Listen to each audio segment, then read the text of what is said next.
Gaji suami saya baru saja naik menjadi 30 juta rupiah, dan ibu mertua saya langsung membawa dua adik ipar saya untuk tinggal di rumah kami setelah mereka melahirkan. Ketika suami saya pulang kerja dan melihat pemandangan itu, ia langsung berkata, "Ini bukan rumah kos, semua keluar dari sini." Sore itu, saya masih ingat dengan jelas. Langit di luar sudah temaram, dan hujan gerimis jatuh perlahan di teras. Sementara di dalam rumah kecil kami, suasananya begitu berat sampai rasanya bernapas pun sesak. Saya berdiri di dapur. Kedua tangan saya masih berbau bubur bayi. Punggung baju saya basah oleh keringat. Di depan saya, panci bubur mendidih pelan di atas kompor. Di belakang saya, suara tangis bayi yang melengking, suara orang dewasa yang membentak, dan suara tas-tas yang dilempar ke lantai keramik berdebam, membuat rumah terasa seperti pasar yang baru saja bubar. Pintu utama terbuka. Suami saya, Budi Santoso, baru saja pulang kerja. Tas kantor masih tersampir di bahunya, kemejanya sedikit kusut setelah seharian bekerja di perusahaan. Namun, begitu melangkah melewati ambang pintu, ia langsung tertegun. Saya bisa melihat tangannya masih memegang gagang pintu, matanya terpaku pada pemandangan di hadapannya. Ruang tamu kami, yang biasanya hanya berisi satu set sofa kecil, meja kopi, dan beberapa pot tanaman yang saya rawat, kini penuh sesak dengan barang-barang. Sebuah boks bayi diletakkan melintang di tengah jalan, beberapa kantong besar popok bersandar di dinding, kardus susu formula, pakaian bayi, kain bedong, bak mandi, termos air panas, bahkan sekantong obat-obatan tergeletak berantakan.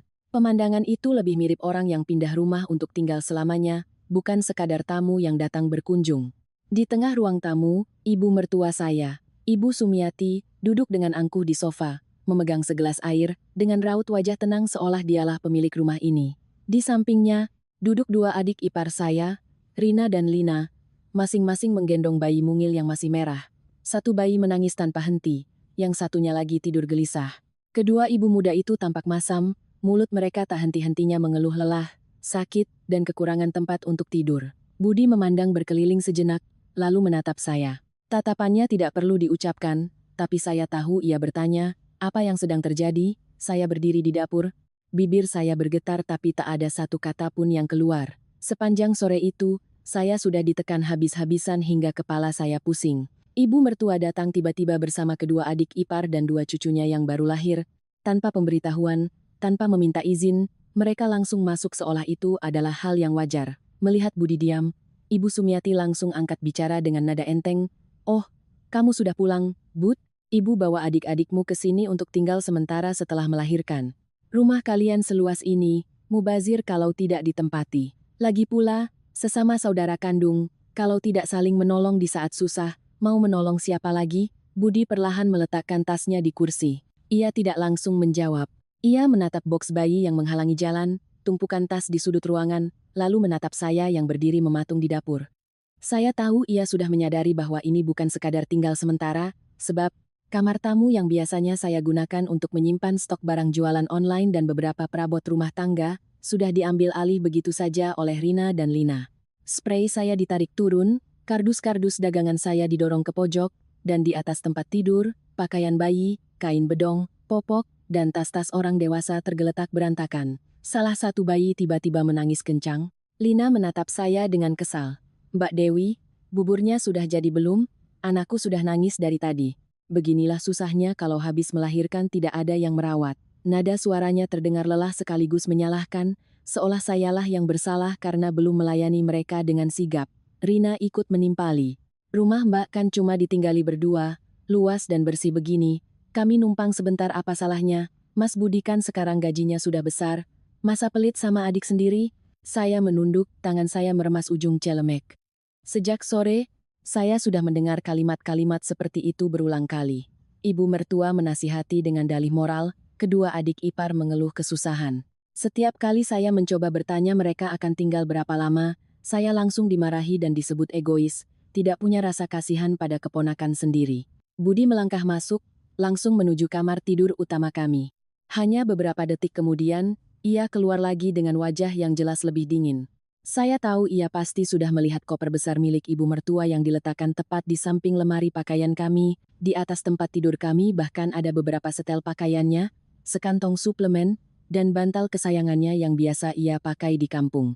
Baru saat itulah, Budi bersuara, sangat pelan, tapi setiap katanya terdengar jelas. Ibu mau tinggal berapa lama? Ibu Sumiati menyesap airnya, lalu menjawab santai, ya sampai mereka sehat lagi. Perempuan habis melahirkan itu lemah, anak-anak juga masih kecil.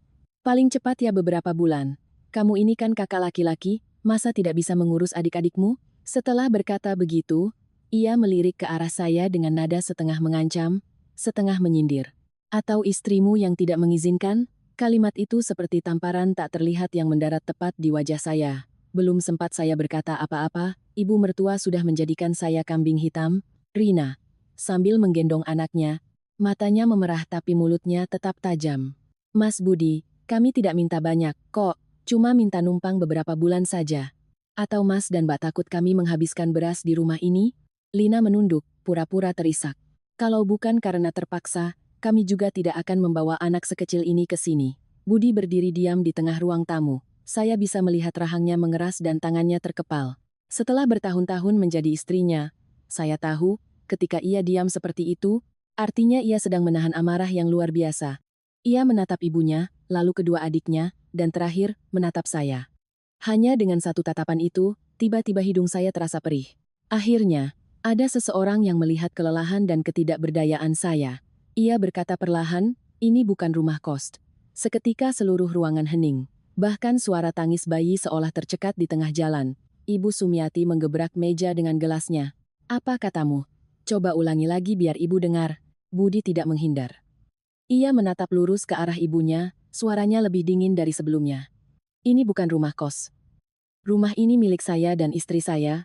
Tidak ada seorang pun yang berhak seenaknya membawa orang lain untuk mengambil alih kamar, mengobrak-abrik barang, dan menyuruh istri saya melayani tanpa bertanya sepatah kata pun. Wajah Ibu Sumiati memerah padam. Ia menunjuk Budi, suaranya bergetar karena marah. Kamu baru naik gaji sedikit saja sudah berani melawan ibumu, ya? Aku ini yang melahirkan dan membesarkanmu. Sekarang, aku minta tolong padamu untuk merawat adik-adikmu, dan kamu bicara seperti ini? Budi menarik napas dalam-dalam. Ia menoleh ke arah kedua adik iparnya, lalu menunjuk lurus ke arah pintu. Setiap kata yang ia ucapkan pelan dan tegas, seolah memaku lantai. Semua keluar dari sini. Saya berdiri mematung di dapur, jantung saya berdebar kencang. Saya tahu, sejak detik itu, badai yang sesungguhnya di keluarga kami baru saja dimulai. Kelak, setiap kali saya mengingat momen ketika Budi berdiri di tengah ruang tamu, menunjuk ke pintu, dan mengucapkan kalimat semua keluar dari sini, hati saya masih terasa bergetar dan sesak. Bukan karena saya takut ia terlalu emosional, tapi karena saya mengerti. Untuk membuat seorang pria yang biasanya sabar seperti dia bisa mengucapkan kalimat itu, ia pasti telah menelan begitu banyak kepahitan selama bertahun-tahun sebelumnya. Saya dan Budi menikah lebih dari 5 tahun yang lalu. Saat itu, kami tidak punya apa-apa selain sebuah kamar kontrakan sempit, sebuah motor bebek tua, dan beberapa perabot sederhana. Budi hanyalah seorang teknisi di sebuah perusahaan mesin, gajinya tidak seberapa dan pekerjaannya sangat berat. Terkadang ia berangkat pagi buta dan baru pulang larut malam, bajunya penuh debu, tangannya lecet karena memperbaiki mesin. Tapi setiap kali pulang, ia selalu tersenyum pada saya dan berkata, hari ini capek sedikit dek, besok pasti lebih baik. Saya jatuh cinta padanya karena sifatnya itu. Budi bukan orang yang pandai merangkai kata atau menjanjikan hal-hal besar. Ia hanya bekerja dalam diam, berusaha dalam diam. Saat kami masih pacaran, banyak yang bilang saya bodoh. Kata mereka, perempuan kalau menikah harus memilih pria yang sudah mapan, punya rumah, dan punya uang. Menikahi pria yang merintis dari nol hanya akan sengsara seumur hidup, tapi saat itu, pikiran saya sederhana. Miskin tidak apa-apa, asal kita bisa berjuang bersama dan pria itu adalah orang yang baik. Hanya saja, saya tidak pernah menyangka, orang yang paling meremehkan Budi justru adalah keluarganya sendiri, terutama ibu mertua saya. Di depan, Ibu Sumiati selalu berkata ia sayang pada anaknya. Tapi di setiap kalimatnya, selalu terselip nada merendahkan. Ia sering menghela napas di depan saya. Dewi, kalau kamu menikah dengan Budi, kamu harus sabar, ya? Dia memang baik. Tapi laki-laki kalau tidak bisa cari uang, istri dan anaknya yang susah nanti. Saya mendengarnya dengan hati yang berat, tapi selalu berusaha tersenyum dan menganggapnya sebagai kekhawatiran seorang ibu. Kedua adik ipar saya, Rina dan Lina, jauh lebih belak-belakan. Saat itu, Rina baru menikah setahun, sementara Lina baru saja bertunangan. Mereka berdua selalu bangga karena mendapatkan suami yang pandai berbisnis, memakai mobil bagus, dan menggunakan ponsel mahal. Setiap kali pulang ke rumah, mereka selalu membawa oleh-oleh mewah dan membicarakan uang ratusan juta seolah itu hal biasa. Setiap kali makan bersama, mereka sengaja menyindir. Suami saya baru ganti mobil, "Ho mbak, enak sekali dipakainya." Atau, "Mas Agus bulan ini untungnya ratusan juta." Laki-laki itu harus begitu, baru bisa disebut kepala keluarga. Kalimat-kalimat itu seolah dilontarkan tanpa tujuan, tapi ujung panahnya selalu mengarah pada Budi. Suatu kali, Rina menatap saya sambil tersenyum sinis. "Mbak Dewi ini cantik, baik, tapi kok ia mau sama Mas Budi? Sayang sekali." "Jujur, ya, Mbak. Laki-laki kalau tidak punya uang, sebaik apapun tetap bikin capek." Lina bahkan menambahkan kalimat yang tidak akan pernah saya lupakan. "Mbak salah pilih orang. Laki-laki tidak punya uang itu buang saja. Buat apa baik hati?" Saya terdiam, sementara Budi hanya menunduk dan melanjutkan makannya. Ia tidak membantah, tidak bereaksi, seolah sudah terbiasa mendengar kata-kata itu. Saya menatap suami saya, hati saya campur aduk antara kasihan dan marah. Seorang pria yang bekerja sepanjang hari, tidak minum-minum, tidak berjudi, tidak pernah membuat istrinya malu, tapi di mata keluarganya sendiri ia seolah tidak ada harganya, hanya karena gajinya belum besar. Ibu Sumiati bukannya melecehkan dua putrinya, malah seringkali ikut-ikutan, ia menyajikan lauk untuk kedua menantunya yang lain, sambil memuji tanpa henti. Kedua menantu ibu ini memang bikin bangga, pandai cari uang. Tahu cara membahagiakan istri. Tidak seperti yang lain, modalnya cuma rajin saja tapi tidak ada hasilnya. Sambil berkata begitu, ia melirik ke arah Budi. Semua orang di meja makan tahu siapa yang ia maksud, tapi semua pura-pura tidak mendengar. Setiap kali pulang ke rumah mertua, Budi selalu menjadi yang paling banyak disuruh-suruh. Entah itu memperbaiki lampu, mengangkat karung beras, atau disuruh membeli sesuatu di tengah hari yang terik. Kedua iparnya duduk santai sambil minum teh dan bermain ponsel, sementara Budi diam-diam mengerjakan semuanya. Pernah sekali saya hendak membantunya, tapi Ibu Sumiati menahan tangan saya, biar dia yang kerjakan. Laki-laki kalau tidak bisa menghasilkan uang, ya harus menebusnya dengan tenaga. Masa mau duduk saja dilayani? Saya mendengarnya dengan rasa sesak di dada. Saya ingin membantah, ingin mengatakan bahwa putranya sudah sangat lelah. Tapi melihat tatapan Budi yang memberi isyarat agar saya diam, saya terpaksa menelan kembali kata-kata saya. Saya bukan orang yang lemah, tapi saat itu, saya masih berpikir bahwa menjaga keharmonisan adalah hal yang utama. Saya takut jika saya bersuara, Budi akan terjepit di antara saya dan ibunya. Tapi ada satu momen makan bersama yang tidak akan pernah saya lupakan. Hari itu adalah acara selamatan di rumah mertua. Budi pulang kerja lebih awal untuk membantu persiapan, sementara kedua iparnya datang terlambat dengan membawa beberapa bingkisan mahal dan disambut meriah oleh seluruh keluarga. Saat makan, seorang kerabat iseng bertanya, "Budi, bagaimana pekerjaanmu sekarang? Sudah bisa menyaingi adik-adik iparmu belum?" Begitu pertanyaan itu selesai, Ibu Sumiati tertawa sinis. "Menyaingi bagaimana? Kalau dia bisa seperti mereka sedikit saja, Ibu sudah bersyukur." Seluruh meja makan tertawa, saya melihat wajah Budi sedikit memucat. Ia meletakkan sumpitnya perlahan, lalu mengambilnya lagi seolah tidak terjadi apa-apa. Tapi karena saya duduk di sebelahnya, saya bisa melihat tangannya sedikit bergetar. Saat itu, Rina masih menambahkan, "Mas Budi itu orangnya baik, tapi kalau disuruh bersaing cari uang sepertinya susah." Ya, nasib orang kan beda-beda. Malam itu, dalam perjalanan pulang ke kontrakan, Budi tidak bicara sepatah kata pun. Lampu jalan menyoroti wajahnya. Saya melihat matanya memerah, tapi tidak ada air mata. Saya bertanya pelan, "Mas sedih?" Ia diam sejenak, lalu menjawab, "Aku tidak sedih karena mereka meremehkanku. Aku hanya sedih karena kamu harus ikut mendengar kata-kata itu bersamaku." Kalimat itu membuat saya menangis. Saya menggenggam tangannya erat dan berkata bahwa saya tidak pernah menyesal menikah dengannya, dan tidak pernah menganggapnya rendah. Budi menatap saya lama, lalu mengucapkan satu kalimat yang saat itu belum sepenuhnya saya pahami. "Akan tiba saatnya aku membuatmu bisa mengangkat kepala. Tapi aku tidak mau menang dengan mulut, aku ingin mereka melihatnya sendiri." Setelah kejadian itu, saya mulai mengerti. Budi sama sekali tidak lemah. Ia hanya tidak mau membuang tenaga untuk berdebat dengan orang-orang yang sudah telanjur meremehkannya. Keheningannya bukanlah tanda menyerah, melainkan kesabaran untuk menempuh jalan yang lebih panjang. Tak lama kemudian, kami memutuskan untuk pindah dan hidup mandiri sepenuhnya. Kamar kontrakan kami masih sempit dan serba kekurangan, tapi setidaknya di sana, kami bisa hidup dengan saling menghargai. Sejak meninggalkan rumah mertua, Budi bekerja lebih keras dari sebelumnya. Ia mengambil kursus tambahan di malam hari, menerima pekerjaan sampingan di akhir pekan, dan selangkah demi selangkah mengumpulkan pengalaman. Sementara saya, selain mengurus rumah, juga mulai berjualan kecil-kecilan untuk membantunya. Kehidupan kami saat itu belum membaik secara drastis, tapi hati saya terasa jauh lebih ringan. Karena saya tahu, pria di samping saya mungkin miskin harta untuk sementara, tapi ia tidak pernah miskin semangat dan harga diri. Setelah hidup terpisah, saya pikir jarak akan membuat segalanya lebih ringan. Setidaknya, kami tidak lagi hidup setiap hari di tengah perbandingan yang menyakitkan. Tapi ternyata, ada rasa diremehkan yang tidak akan hilang hanya karena kita pindah rumah. Ia hanya berganti wujud.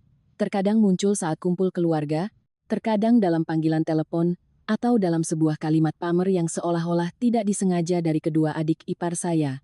Pada masa itu, kehidupan Rina dan Lina sangat berbeda. Mereka sering tampil dengan gaun mahal, tas yang selalu berganti, dan ponsel model terbaru.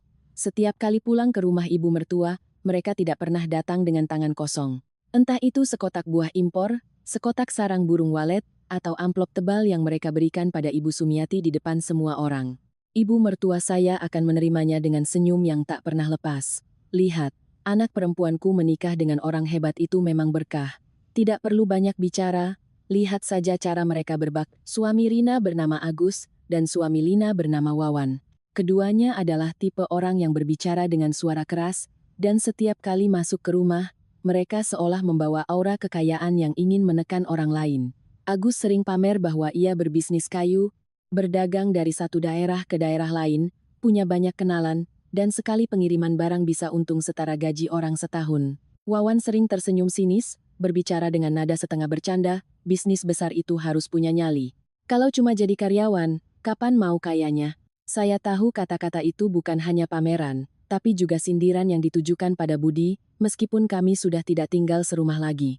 Dalam acara kumpul keluarga, Agus dan Wawan sering sengaja bercerita tentang membeli mobil baru, memberi uang muka untuk tanah, atau meminjamkan modal pada orang lain. Mereka berbicara seolah-olah uang hanyalah sesuatu yang bisa diambil dari kantong kapan saja. Setiap kali itu terjadi, Rina dan Lina akan melirik ke arah saya, tatapan mereka campuran antara bangga dan kasihan yang dibuat-buat. Suatu kali, Rina memutar-mutar gelang emas di tangannya sambil berkata, "Mbak Dewi, nasib perempuan itu memang tergantung suaminya, ya. Lihat saja saya, tidak tahu apa-apa soal bisnis, tapi apapun yang saya mau, suami saya bisa sediakan." Lina yang duduk di sebelahnya langsung menimpali. Penderitaan terbesar seorang istri itu adalah ikut menanggung kemiskinan suami. Kalau suaminya hebat, hidup kita jadi ringan. Saya hanya tersenyum tipis tanpa menjawab. Kalau saya menanggapi setiap kata-kata mereka, saya hanya akan membuat diri saya lelah. Budi juga tidak bereaksi. Ia tetap dengan kebiasaannya untuk diam. Tapi saya sadar, tatapannya sudah berbeda dari sebelumnya. Dulu ia diam karena menahan diri, sekarang ia diam karena tidak lagi menganggap kata-kata itu penting. Dalam perjalanan pulang, ia hanya bertanya satu hal pada saya, "Kamu capek?" "Tidak." Saya menggeleng. Ia tersenyum tipis. "Baguslah. Biarkan mereka pamer apa saja, itu urusan mereka. Yang penting kita hidup dengan baik." Namun, di dalam hati saya, ada perasaan tidak nyaman yang sulit dijelaskan. Bukan karena saya iri dengan kekayaan mereka. Saya hanya merasa cara Agus dan Wawan menghasilkan uang terlalu cepat, terlalu mudah, dan terlalu berisik. Saya pikir, bisnis yang jujur, sekalipun sukses, pasti ada batasnya, ada perhitungannya, ada naik turunnya. Sementara mereka, seolah sedang membangun cangkang yang sangat berkilau untuk menutupi sesuatu di dalamnya. Suatu kali, saat ada acara selamatan di rumah mertua, saya pergi ke dapur untuk mengambil sambal. Dapur di rumah Ibu Sumiati letaknya agak tersembunyi, dekat dengan jalan kecil menuju halaman belakang.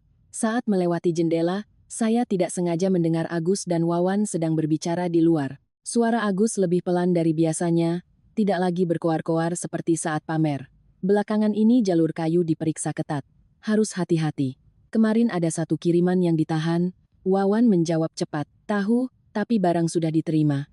Kalau tidak segera dikirim, kita bisa mati." Orang-orang di atas juga sudah mendesak. Saya tertegun. Mangkuk sambal di tangan saya terasa dingin. Dua kata diperiksa dan barang terus terngiang di kepala saya. Saya tidak mengerti bisnis mereka.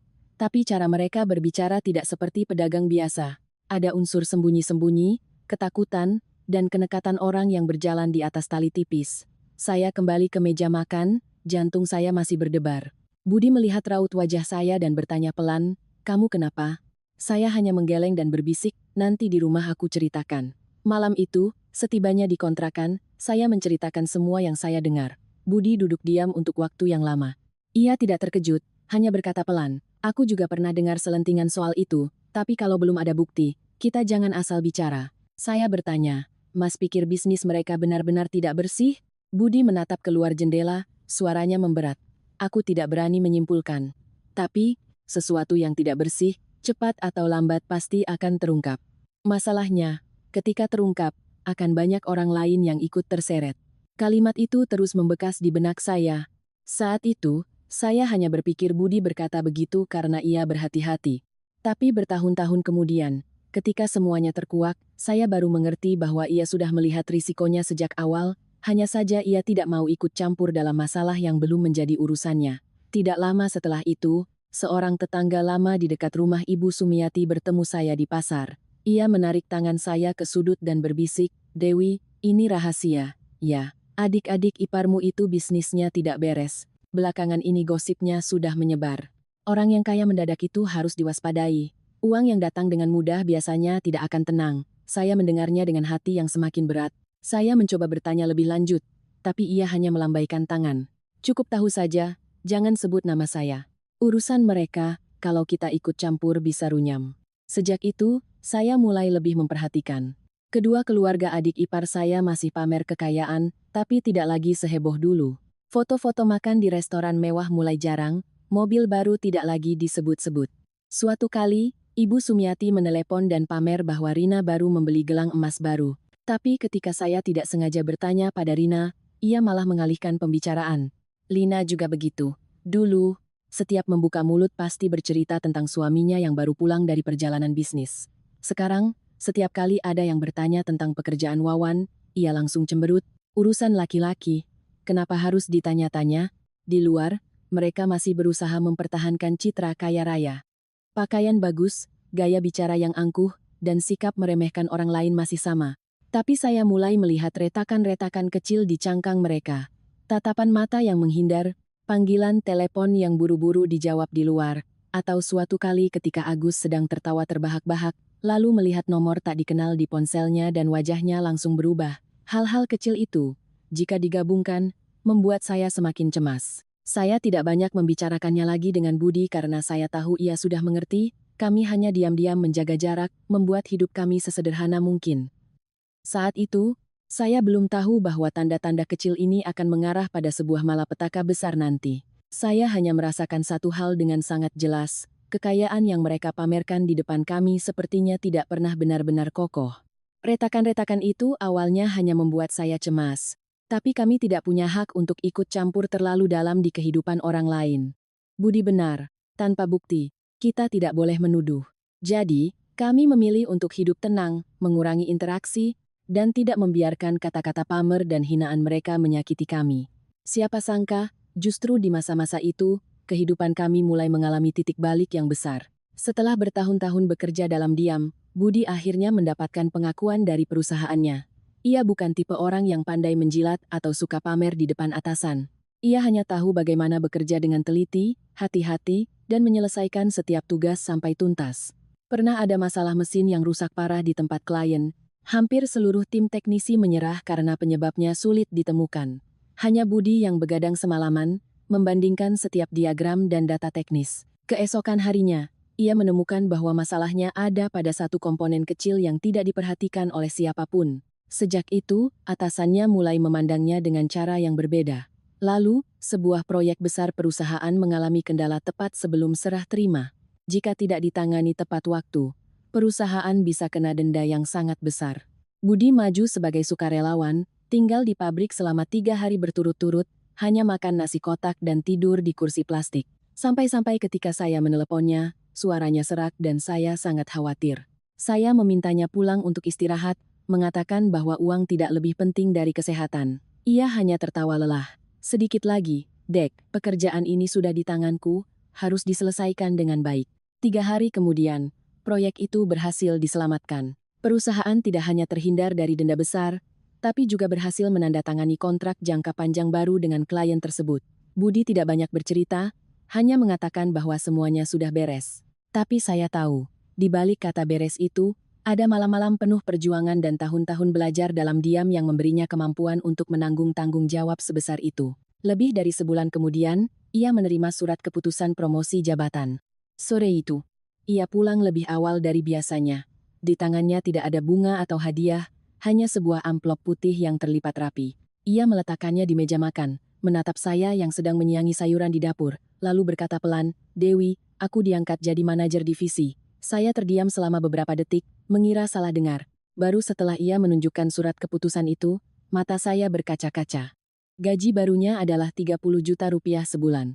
Bagi sebagian orang, angka itu mungkin tidak terlalu besar. Tapi bagi kami, itu adalah jumlah yang bertahun-tahun lalu bahkan tidak berani kami impikan. Saya memegang surat itu, setiap hurufnya seolah bersinar. Bertahun-tahun hidup pas-pasan, berkali-kali berpikir 2 kali sebelum membeli sesuatu, dan setiap kali makan harus menghitung setiap rupiah, semua beban itu seolah terangkat dari dada saya. Budi menatap saya, menggaruk kepalanya dengan canggung. Akhirnya, aku tidak akan membiarkanmu susah lagi. Hanya dengan satu kalimat itu, saya menangis. Saya tidak menangis karena uang, tapi karena melihat usahanya akhirnya terbayar. Saya memeluknya, tertawa sambil menangis. Aku tidak pernah merasa susah menikah denganmu, Mas. Aku hanya kasihan melihatmu harus menanggung banyak hal yang tidak pantas. Sejak hari itu, hidup kami mulai terasa lebih ringan. Saya tetap melanjutkan usaha jualan online kecil-kecilan di rumah. Awalnya hanya menjual beberapa perabot rumah tangga dan perlengkapan ibu dan anak untuk pelanggan di sekitar komplek. Lama-kelamaan, dari mulut ke mulut, pesanan semakin teratur. Saya tidak menjadi kaya mendadak, tapi setiap bulan saya punya penghasilan yang stabil. Yang paling membuat saya bahagia adalah saya tidak lagi harus meminta uang pada siapapun, dan tidak lagi hidup dalam kecemasan setiap kali ada kebutuhan mendadak. Kami berdiskusi untuk merenovasi rumah kecil kami. Bukan untuk pamer, tapi hanya ingin memiliki tempat tinggal yang lebih layak, bersih, dan nyaman setelah bertahun-tahun menabung. Kami mengganti lantai dapur yang sudah retak, membuat lemari tambahan, dan membeli mesin cuci baru agar saya tidak terlalu lelah. Kami juga mengganti sofa lama yang kainnya sudah usang dengan satu set sofa berwarna gelap yang terlihat hangat. Budi bahkan memasang rak buku di ruang kerja kami, katanya ia akan terus belajar untuk mendapatkan sertifikasi profesional lainnya. Meskipun penghasilan kami sudah lebih baik, Budi tetap hidup sederhana seperti dulu. Ia masih mengendarai motor yang sudah menemaninya selama bertahun-tahun, masih membawa bekal makan siang yang saya siapkan, dan masih mengenakan kemeja-kemeja simpel. Suatu kali saya memintanya untuk mengganti motor agar lebih nyaman. Ia tertawa. Motornya masih bagus, buat apa diganti? Kita jadi lebih mampu bukan berarti harus boros agar dilihat orang lain. Mendengar itu, saya semakin sayang dan hormat padanya. Seseorang yang pernah diremehkan karena miskin, tapi ketika punya uang, ia tidak perlu menggunakan uang itu untuk membuktikan dirinya lebih baik dari orang lain. Namun, entah bagaimana, kabar kenaikan gaji Budi menyebar dengan sangat cepat ke keluarga besarnya. Awalnya dari telepon Ibu Sumiati. Suaranya terdengar jauh lebih manis dari biasanya. "Dewi, bagaimana kabar kalian? Ibu dengar Budi sekarang sangat diandalkan di perusahaannya, ya?" Saya terkejut, karena sejak kami pindah, ia sangat jarang berinisiatif menanyakan kabar seperti ini. Kalaupun menelepon, biasanya hanya untuk mengingatkan acara keluarga atau mengeluh karena kami jarang pulang. Saya menjawab seperlunya. "Iya, Bu. Mas Budi hanya diberi kesempatan oleh perusahaan." Ia tertawa di telepon. "Ah, kamu jangan merendah begitu. Ibu sudah tahu semuanya. Akhirnya anak ibu, si Budi, bisa membanggakan keluarga. Ibu senang sekali." Dua kata anak ibu yang ia ucapkan membuat saya merasa aneh. Dulu, ketika Budi miskin, ia sering berkata, "Budi itu suamimu, kamu yang harus sabar." Sekarang, ketika ia berhasil, tiba-tiba ia menjadi kebanggaan seluruh keluarga. Setelah telepon itu, Ibu Sumiati jadi lebih sering menghubungi kami. Kadang ia bertanya apa yang saya makan, kadang ia bilang kangen pada putranya, kadang ia mengirimkan nasihat-nasihat yang terdengar sangat perhatian. Suatu hari ia bahkan berkata, "Dewi, kamu merawat Budi dengan baik, ya." Berkat istrinya, dia bisa jadi orang sukses. Terdengar seperti pujian, tapi saya tetap merasa ada yang tidak beres. Bagaimana mungkin seseorang yang berkali-kali meremehkan putranya sendiri bisa berubah sikap secepat itu? Budi juga menyadarinya. Suatu malam, setelah selesai menelepon ibunya, ia meletakkan ponselnya dan berkata, "Ibu, akhir-akhir ini aneh sekali. Mas juga merasa begitu?" tanya saya. Ia mengangguk. Dulu sebulan sekali pun tidak pernah bertanya kabar. Sekarang setiap minggu menelepon. Pasti bukan hanya karena kangen. Saya diam, tidak mau berprasangka buruk. Tapi intuisi saya mengatakan bahwa kebaikan yang datang tiba-tiba ini tidak wajar. Lalu, dalam salah satu panggilan telepon, Ibu Sumiati mengucapkan kalimat yang sangat saya ingat. "Sekarang kehidupan kalian sudah lebih baik. Harus tahu cara membantu saudara. Uang itu, banyak atau sedikit, tidak lebih penting dari ikatan keluarga.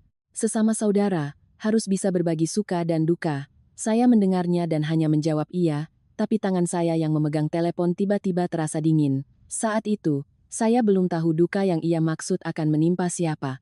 Saya hanya samar-samar merasa bahwa di balik semua sapaan manis itu, ada angin aneh yang mulai berhembus ke arah rumah kecil kami yang baru saja mulai tenang. Angin aneh itu tidak langsung datang sebagai badai, melainkan dimulai dari helaan napas panjang ibu mertua saya di telepon. Awalnya ia hanya menanyakan kabar, tapi lama-kelamaan, obrolan selalu berpusat pada Rina dan Lina. Ia bercerita bahwa kedua adik ipar saya melahirkan di waktu yang hampir bersamaan, hanya berselang kurang dari sebulan. Seharusnya ini menjadi kabar gembira, tapi suara Ibu Sumiati setiap kali menyebut mereka terdengar sangat berat. Rina baru saja melahirkan, tapi badannya pucat sekali. Lina juga tidak lebih baik. Kasihan sekali kedua anak perempuan ibu, nasibnya kurang beruntung. Ia berkata begitu, lalu menghela napas sangat dalam, seolah ingin saya mendengar semua kekhawatirannya. Saya juga seorang perempuan. Mendengar cerita tentang melahirkan, masa nifas, dan bayi yang rewel, saya tentu merasa iba. Meskipun dulu kedua adik ipar itu sering menyakiti saya tetap berpikir bahwa anak-anak tidak bersalah, dan perempuan setelah melahirkan pantas mendapatkan perawatan. Namun, di saat yang sama, saya mulai menyadari bahwa bisnis Agus dan Wawan menunjukkan tanda-tanda kemunduran yang jelas. Dulu, setiap ada kumpul keluarga, mereka selalu tampil dengan gagah. Ponsel berdering terus-menerus, obrolan mereka selalu tentang uang ratusan juta dan miliaran rupiah. Sekarang, semua berbeda. Agus jarang pulang ke rumah mertua. Kalaupun datang, ia hanya duduk diam di sudut dengan wajah tegang. Wawan kurus sekali, janggutnya tidak terurus. Terkadang ia menerima telepon di luar sangat lama, dan ketika kembali masuk, wajahnya muram. Kedua adik ipar saya juga tidak lagi pamer seperti dulu. Rina berhenti mengunggah foto makan di restoran mewah. Lina tidak lagi memamerkan hadiah dari suaminya. Barang-barang bermerek yang dulu mereka banggakan juga jarang terlihat. Suatu kali, saya mencoba bertanya dengan sangat hati-hati, "Pekerjaan Mas Agus dan Mas Wawan baik-baik saja?"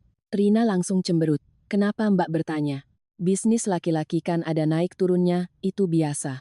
Lina malah memalingkan wajah sambil menggendong anaknya, mulutnya bergumam, "Sudah tidak bisa membantu, malah banyak tanya." Saya tidak mau ambil pusing, tapi hati saya semakin berat. Lalu, gosip mulai menyebar. Seorang kenalan saya yang bekerja di dekat pasar induk bercerita bahwa belakangan ini ada beberapa jaringan bisnis kayu yang diperiksa sangat ketat. Beberapa kelompok kecil sudah ditangkap, barang-barang mereka disita, dan banyak pengusaha terkait sedang dalam masalah besar. Ia hanya bercerita sambil lalu, tapi saya langsung teringat pada percakapan Agus dan Wawan di halaman belakang rumah mertua bertahun-tahun lalu. Jalur kayu diperiksa ketat. Saya menceritakan hal ini pada Budi. Ia duduk diam sejenak, lalu hanya berpesan, "Kamu jangan sebut-sebut masalah ini di depan ibu atau mereka berdua, kita tidak ada urusannya, jadi lebih baik jaga jarak." Saya mengerti maksudnya. Ada masalah yang jika kita tidak waspada, kita yang tidak bersalah pun bisa ikut terseret, terutama ketika pihak lain sedang dalam kesulitan, dan mulai melihat kami sebagai pelampung penyelamat. Benar saja, sejak saat itu, Ibu Sumiati jadi lebih sering menelepon saya. Terkadang sehari 2 atau 3 kali, kadang ia mengeluh Rina kekurangan orang untuk merawatnya, kadang ia bilang ASI Lina tidak keluar, dan setiap malam hanya bisa menangis sambil menggendong anaknya. Ia tidak langsung meminta uang, juga tidak mengatakan secara gamblang apa yang ia inginkan. Ia hanya menceritakan kesusahan mereka sedikit demi sedikit, seolah sedang menjatuhkan batu-batu kecil ke dalam hati saya. Mereka berdua kasihan sekali, "Nak, perempuan baru melahirkan tapi kondisi rumah tangga sedang kacau begini, siapa yang tahan? Ibu sudah tua, bolak-balik mengurus mereka juga sudah tidak kuat." Saya mendengarnya dengan rasa khawatir yang tulus. Tapi saya pikir, paling-paling ia akan meminta saya membelikan beberapa perlengkapan bayi atau sesekali datang membantu. Saya sama sekali tidak menyangka bahwa ia sudah merencanakan sesuatu yang jauh lebih besar. Pagi itu, saat saya sedang mengemas barang pesanan pelanggan, telepon berdering. Nama ibu mertua muncul di layar. Begitu saya angkat, suaranya langsung terdengar. Dewi, hari ini ibu mau main ke rumahmu, ya, mau menginap beberapa hari. Saya tertegun. Loh, hari ini, Bu, kenapa tidak bilang dari kemarin supaya saya bisa siapkan? Ia tertawa ringan. Tidak perlu disiapkan apa-apa. Ibu cuma mau menengok kalian, sekalian lihat rumah kalian yang baru direnovasi. Lagi pula, ibu juga kangen sama Budi. Mendengar itu, meskipun sedikit terkejut, saya tidak enak untuk menolak. Saya hanya berkata, baik, Bu. Nanti kalau sudah mau sampai, telepon saya, ya, biar saya siapkan makan siang. Saya pikir ia akan datang sendirian dengan satu tas pakaian kecil. Siapa sangka, sekitar jam 4 sore, bel rumah saya berbunyi berkali-kali. Saat saya membuka pintu, saya langsung terpaku. Di depan saya bukan hanya Ibu Sumiati, tapi juga Rina dan Lina, masing-masing menggendong bayi yang baru lahir. Di belakang mereka, ada tumpukan barang yang sangat banyak, koper, tas popok, kardus susu formula, bak mandi, boks bayi lipat, bantal, selimut, bahkan satu karung besar berisi pakaian bayi. Belum sempat saya berkata apa-apa, Ibu Sumiati sudah melenggang masuk ke dalam rumah. Kenapa bengong di situ? Bantu angkat barang-barangnya. Anak-anak ini capek habis perjalanan jauh, Rina. Sambil menggendong anaknya, melewati saya dengan wajah masam. Mbak, saya masuk ke kamar dulu, ya. Bekas jahitan operasiku masih sakit. Lina malah memandang berkeliling rumah, lalu mengucapkan kalimat yang membuat saya merinding. Rumah Mas Budi dan Mbak Dewi luas juga, ya. Aku dan anakku bisa tidur di kamar mana saja. Saya mencoba tetap tenang dan bertanya, Bu, ini maksudnya semua mau tinggal di sini untuk waktu yang lama?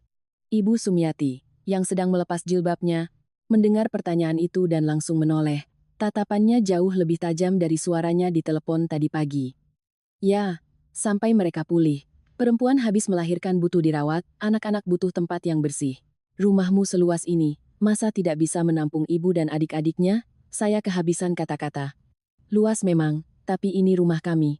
Bukan berarti karena luas, siapa saja bisa datang dan tinggal sesuka hati.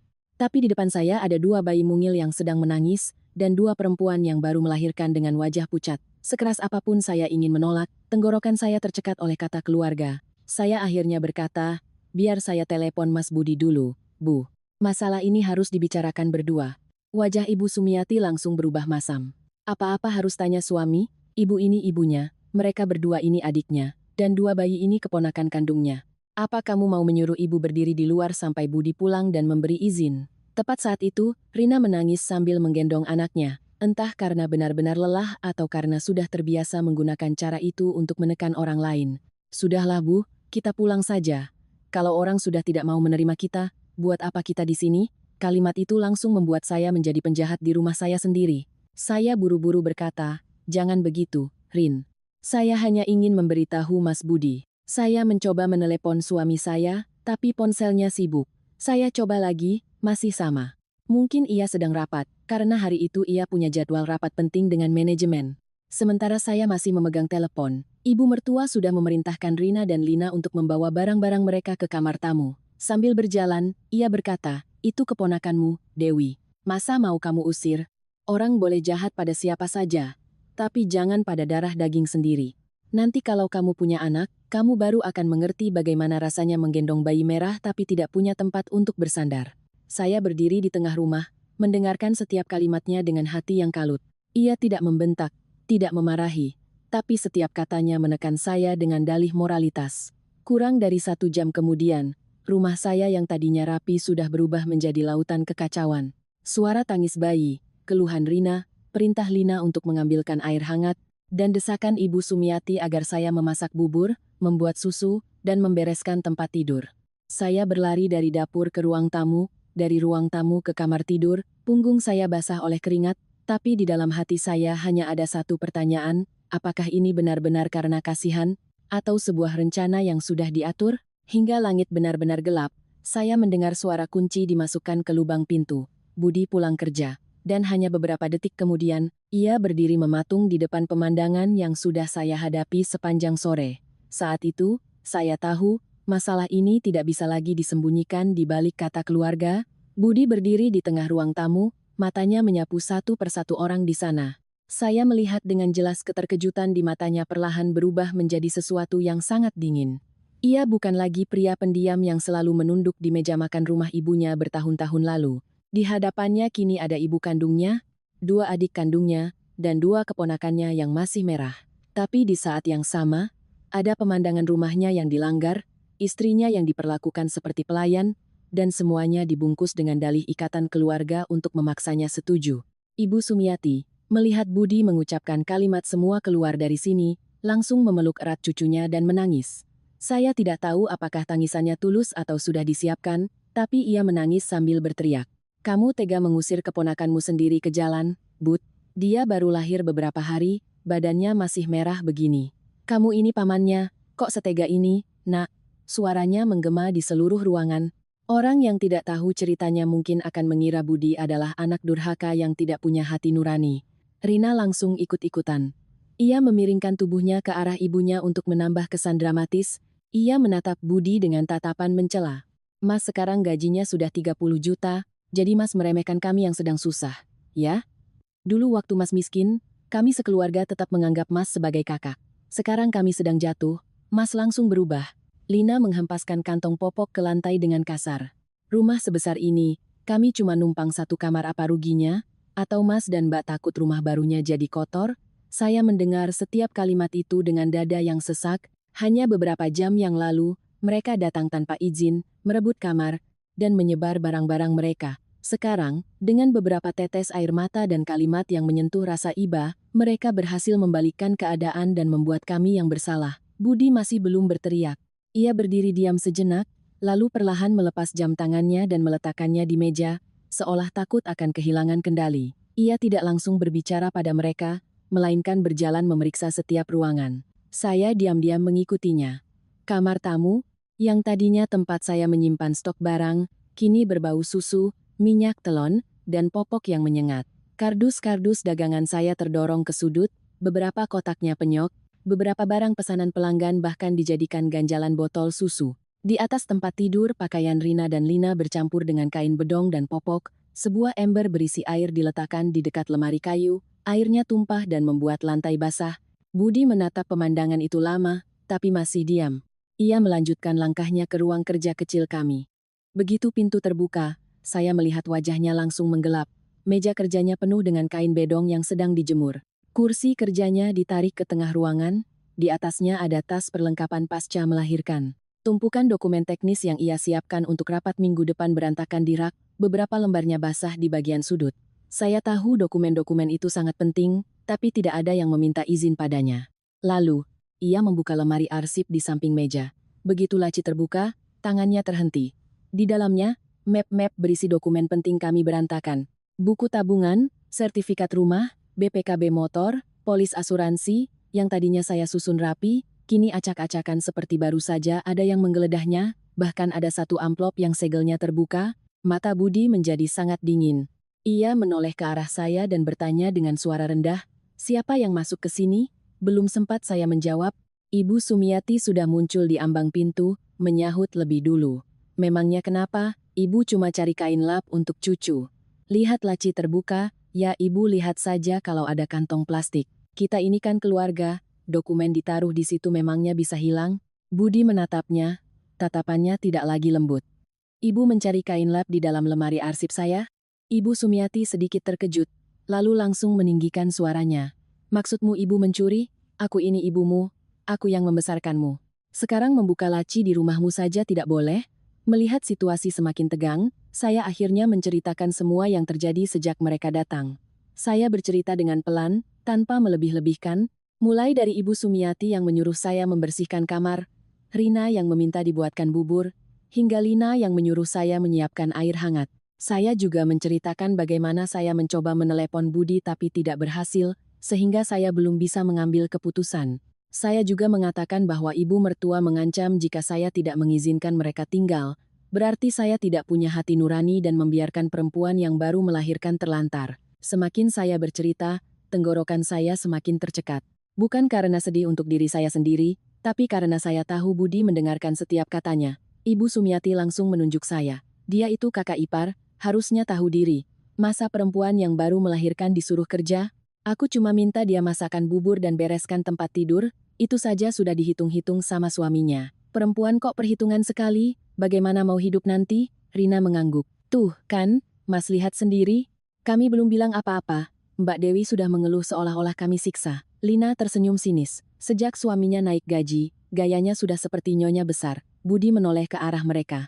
Ia tidak meninggikan suara, tapi setiap katanya terasa berat seperti batu.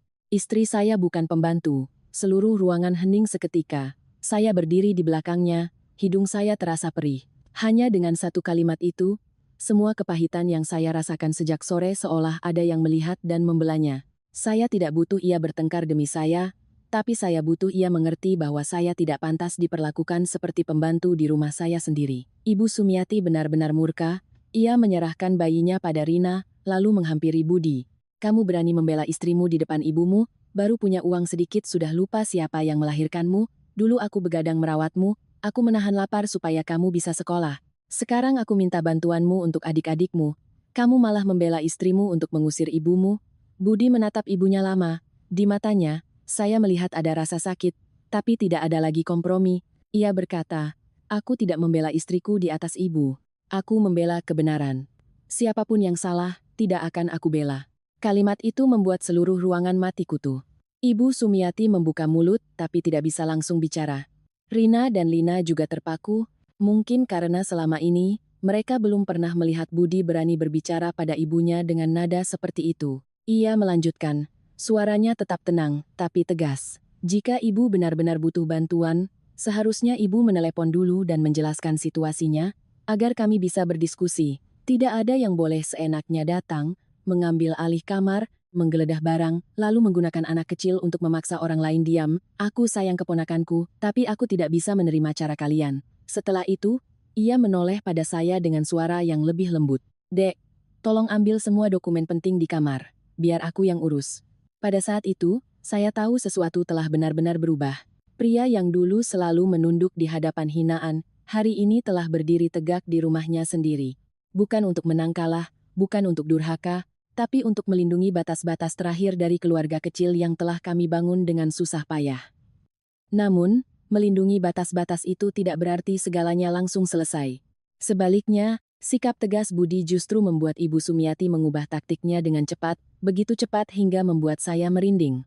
Ia tidak lagi memaki-maki, melainkan duduk di sofa sambil memeluk cucunya, matanya memerah, dan mulutnya terus-menerus mengeluh seperti seorang ibu tua yang benar-benar diusir oleh putranya. Ia mengambil ponselnya dan menelepon satu persatu kerabat. Begitu panggilan pertama tersambung, ia sengaja menyalakan loudspeaker.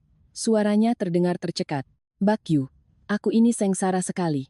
Anak laki-lakiku sekarang sudah punya uang, dia nurut sama istrinya, mengusir ibunya sendiri dan dua adiknya yang baru melahirkan. Cucu masih merah begini di tanganku, dia tidak kasihan sama sekali. Suaranya bergetar, setiap kata sengaja diucapkan untuk menyayat hati pendengarnya. Jika saya tidak menyaksikan semuanya dari awal, mungkin saya sendiri akan merasa kasihan padanya. Di seberang telepon, langsung terdengar suara riuh. Loh, kok bisa begitu? Budi kan anaknya baik. Ibu Sumiati melirik Budi sekilas, lalu menangis lebih keras. Baik apanya, Mbak Yu, kalau sudah punya uang, orang bisa berubah. Ibu kandungnya sendiri sudah tidak ada harganya. Rina yang duduk di sebelahnya langsung mengambil tisu untuk menyeka matanya, sementara Lina menggendong anaknya dan mendekat ke telepon, sengaja agar suara tangis bayinya terdengar. Adegan itu dikoordinasikan dengan sangat rapi, membuat saya sadar bahwa mereka bukan hanya datang untuk menumpang. Mereka sudah siap dengan cara untuk membalikan fakta dan membuat kami yang bersalah.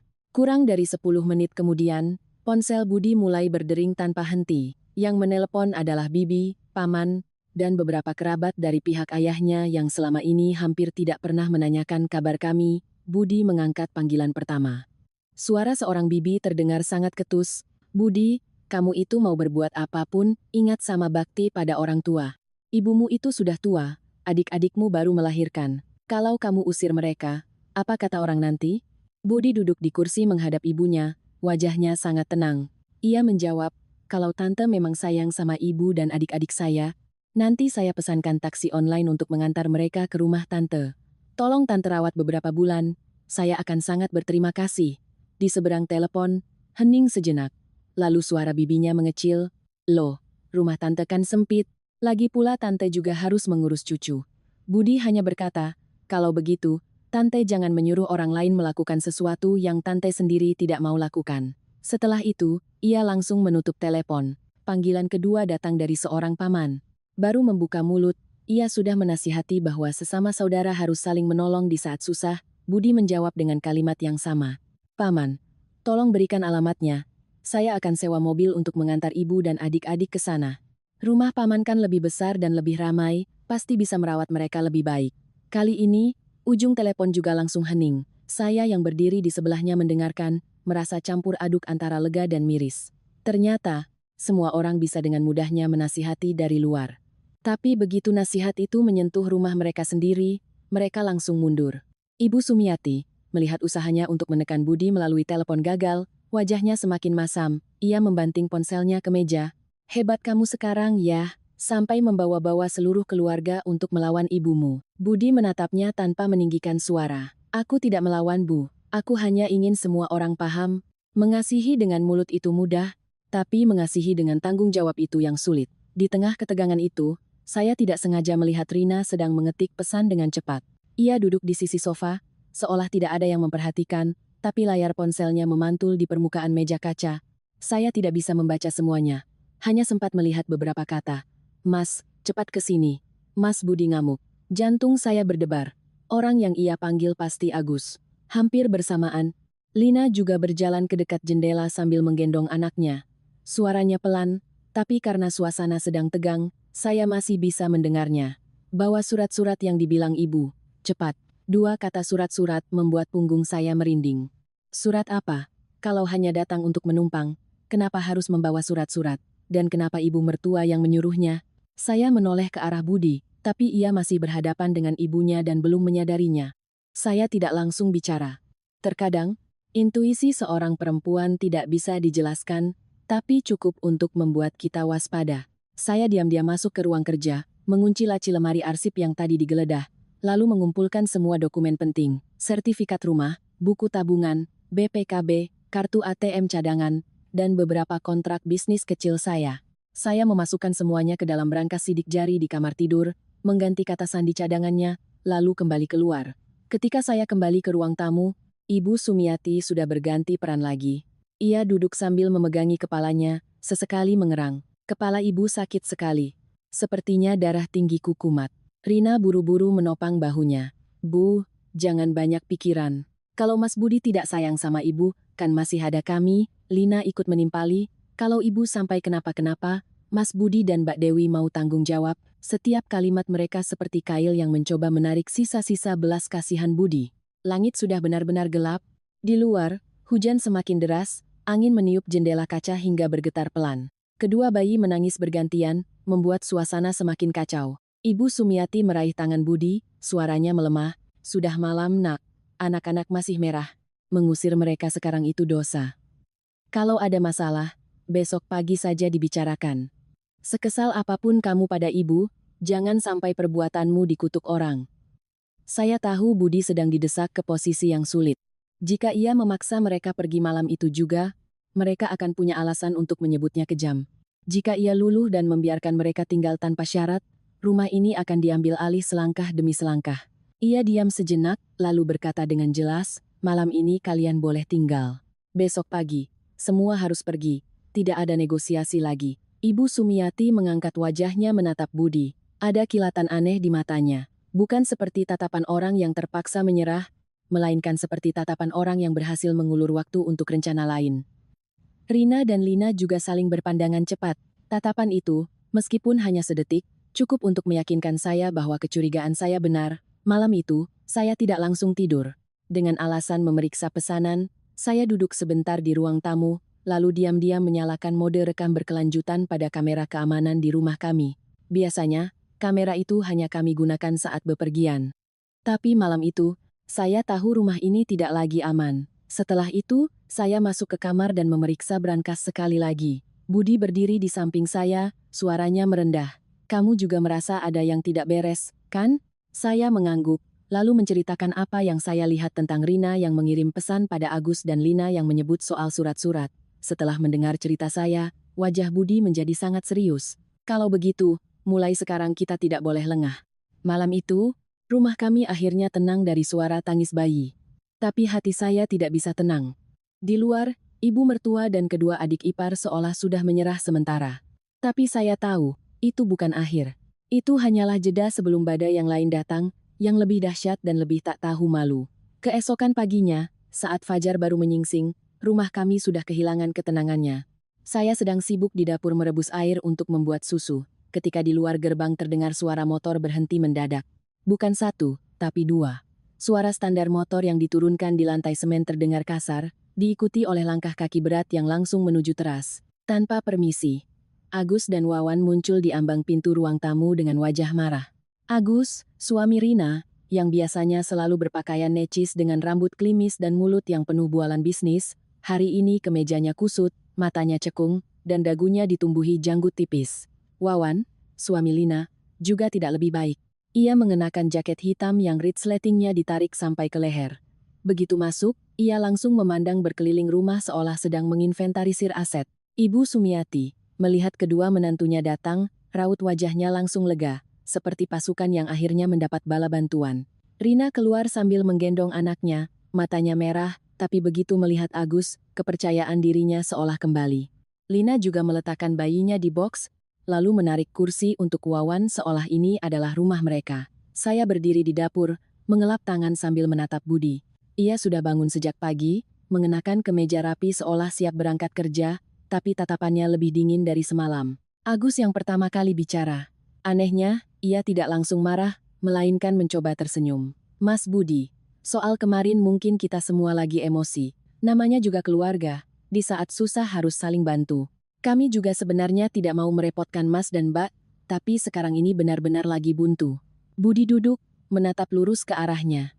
Butuh berapa? Pertanyaan singkat itu membuat seisi ruangan terdiam. Mungkin Agus tidak menyangka Budi akan langsung ke pokok masalah. Ia melirik Wawan. Wawan menyeringai, menarik kursi, dan duduk di hadapan kami dengan nada santai seolah sedang membahas iuran hajatan. Untuk sekarang, masing-masing 200 juta. Total 400 juta. Anggap saja Mas dan Mbak pinjamkan untuk modal sementara. Nanti kalau bisnis sudah lancar lagi, kami kembalikan. Saya berdiri mematung. 400 juta. Mereka mengucapkan angka itu dengan enteng seolah meminta seikat sayur. Seolah kami hanya perlu membuka laci untuk mengambilnya. Saya menoleh ke Ibu Sumiati, menunggu reaksinya. Tapi tidak, ia malah menimpali dengan cepat. Kamu kan baru naik gaji, 400 juta buat kalian bukan hal yang mustahil. Istrimu jualan juga ada hasilnya. Adik-adikmu sedang di ujung tanduk, kalau tidak dibantu sekarang, kapan lagi? Budi tersenyum tipis. Senyum yang tidak lebar, tapi cukup membuat punggung saya merinding. Ia berkata, gaji saya 30 juta, Bu, bukan mesin cetak uang. Siapa yang bilang kami punya simpanan 400 juta yang bisa dikeluarkan dalam satu pagi? Rina langsung menangis sambil menggendong anaknya. Tangisannya bercampur dengan rengekan bayinya, membuat suasana semakin kacau. Mas tidak kasihan sama aku? Tidak kasihan sama keponakan Mas? Anakku baru lahir, butuh susu, popok, dan macam-macam. Masa Mas tega lihat keponakan sendiri kekurangan? Ia berkata sambil menarik selimut untuk menutupi wajah bayinya, seolah anak itu adalah bukti hidup kesalahan kami jika tidak memberikan uang. Lina tidak menangis. Mulutnya selalu lebih tajam dari Rina. Ia menatap Budi dengan sinis. Dulu waktu Mas miskin, Ibu tetap merawat Mas sampai besar. Sekarang setelah Mas berhasil, malah membelakangi keluarga. Benar kata orang, kalau sudah punya uang, sifatnya jadi beda. Dulu diam menunduk, sekarang punya jabatan sedikit saja sudah tidak menganggap ibu dan adik-adiknya. Saya tidak tahan lagi dan hendak bicara, tapi Budi memberi isyarat dengan tangannya.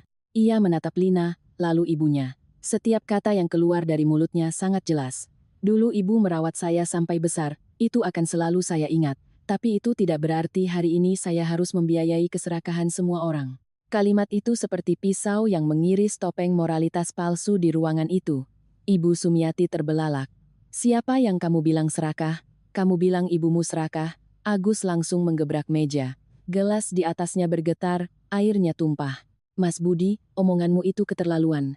Kami ini saudara, minta tolong di saat darurat, tapi Mas malah bilang kami serakah. Itu namanya sudah tidak punya perasaan. Budi berdiri. Ia lebih tinggi dari Agus, tapi yang membuat Agus terdiam bukan tinggi badannya, melainkan tatapan matanya. Tatapan yang tidak lagi menunjukkan rasa hormat. Tidak punya perasaan itu adalah saat kalian semua dulu menyebutku, si tidak berguna. Tidak punya perasaan itu adalah saat kalian semua tertawa karena aku miskin. Sekarang si tidak berguna ini gajinya 30 juta, tiba-tiba jadi kakak kandung, jadi paman, jadi orang yang harus bertanggung jawab menyelamatkan kalian semua. Ruangan itu hening, kata-kata Budi tidak diucapkan dengan keras, tapi setiap kalimatnya menusuk tepat sasaran. Saya melihat wajah Ibu Sumiati memucat. Mungkin ia teringat kembali pada jamuan makan bertahun-tahun lalu, pada kata-kata yang pernah ia lontarkan pada putranya. Tapi bukannya merasa malu, ia malah menutupi semuanya dengan kemarahan. Ia menunjuk Budi, suaranya bergetar. Dulu ibu bilang apapun, itu kan urusan keluarga. Ibu memarahimu juga karena ingin kamu jadi lebih baik. Sekarang adik-adikmu kena musibah, kamu malah ungkit-ungkit masa lalu? Budi menjawab cepat. Ibu memarahi saya agar saya jadi lebih baik, atau untuk menyanjung kedua menantu ibu? Saya tidak pernah minta siapapun minta maaf soal masa lalu. Tapi jangan gunakan kata keluarga untuk memaksa saya membayar utang orang-orang yang dulu menganggap saya lebih rendah dari orang lain. Wawan kini berubah sikap. Ia tidak lagi santai, melainkan berkata dengan geram, jadi intinya, Mas tidak mau kasih, kan? Budi menatapnya. Benar, saya tidak akan kasih. Agus menggeram. 1 rupiah pun tidak, Budi menjawab tegas. 1 rupiah pun tidak. Kecuali kalian bisa jelaskan untuk apa uang itu, dengan surat-surat yang jelas, dan jaminan kalian bisa mengembalikannya. Ibu Sumiati langsung menepuk pahanya. Ya Tuhan, pinjam sama saudara sendiri pakai surat-surat segala. Kamu mau anggap adik-adikmu orang lain? Saya menatapnya, hati saya dingin. Saat butuh uang, mereka adalah saudara kandung. Saat Budi miskin, ia adalah anak tak berguna yang memalukan keluarga. Ikatan keluarga di mulut mereka terdengar seperti tali yang digunakan untuk mencekik leher orang lain. Budi menoleh ke ibunya, suaranya merendah tapi sekeras baja. Justru karena keluarga, semuanya harus jelas. Kalau tidak berani jelas, berarti uang ini bukan untuk hal yang bersih. Begitu mendengar 2 kata tidak bersih, wajah Agus dan Wawan langsung berubah. Meskipun hanya sekilas, saya bisa melihat itu bukan reaksi orang yang tersinggung biasa, melainkan reaksi orang yang rahasianya tersentil.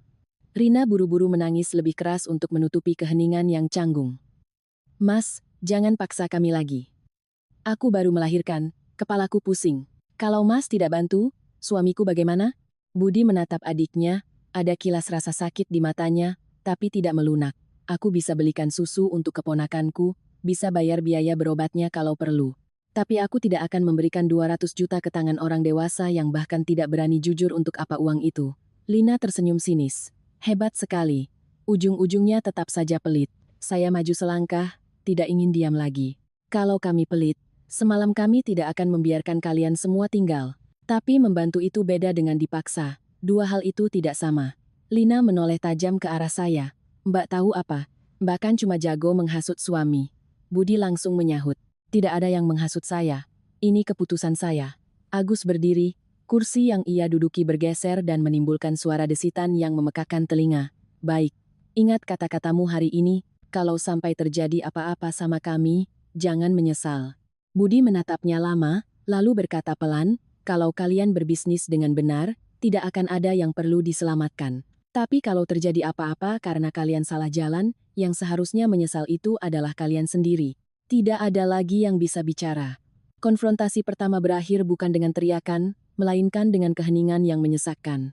Tapi dalam keheningan itu, saya tahu sebuah topeng telah jatuh. Mereka datang ke sini bukan hanya untuk menumpang pasca melahirkan. Mereka datang karena uang.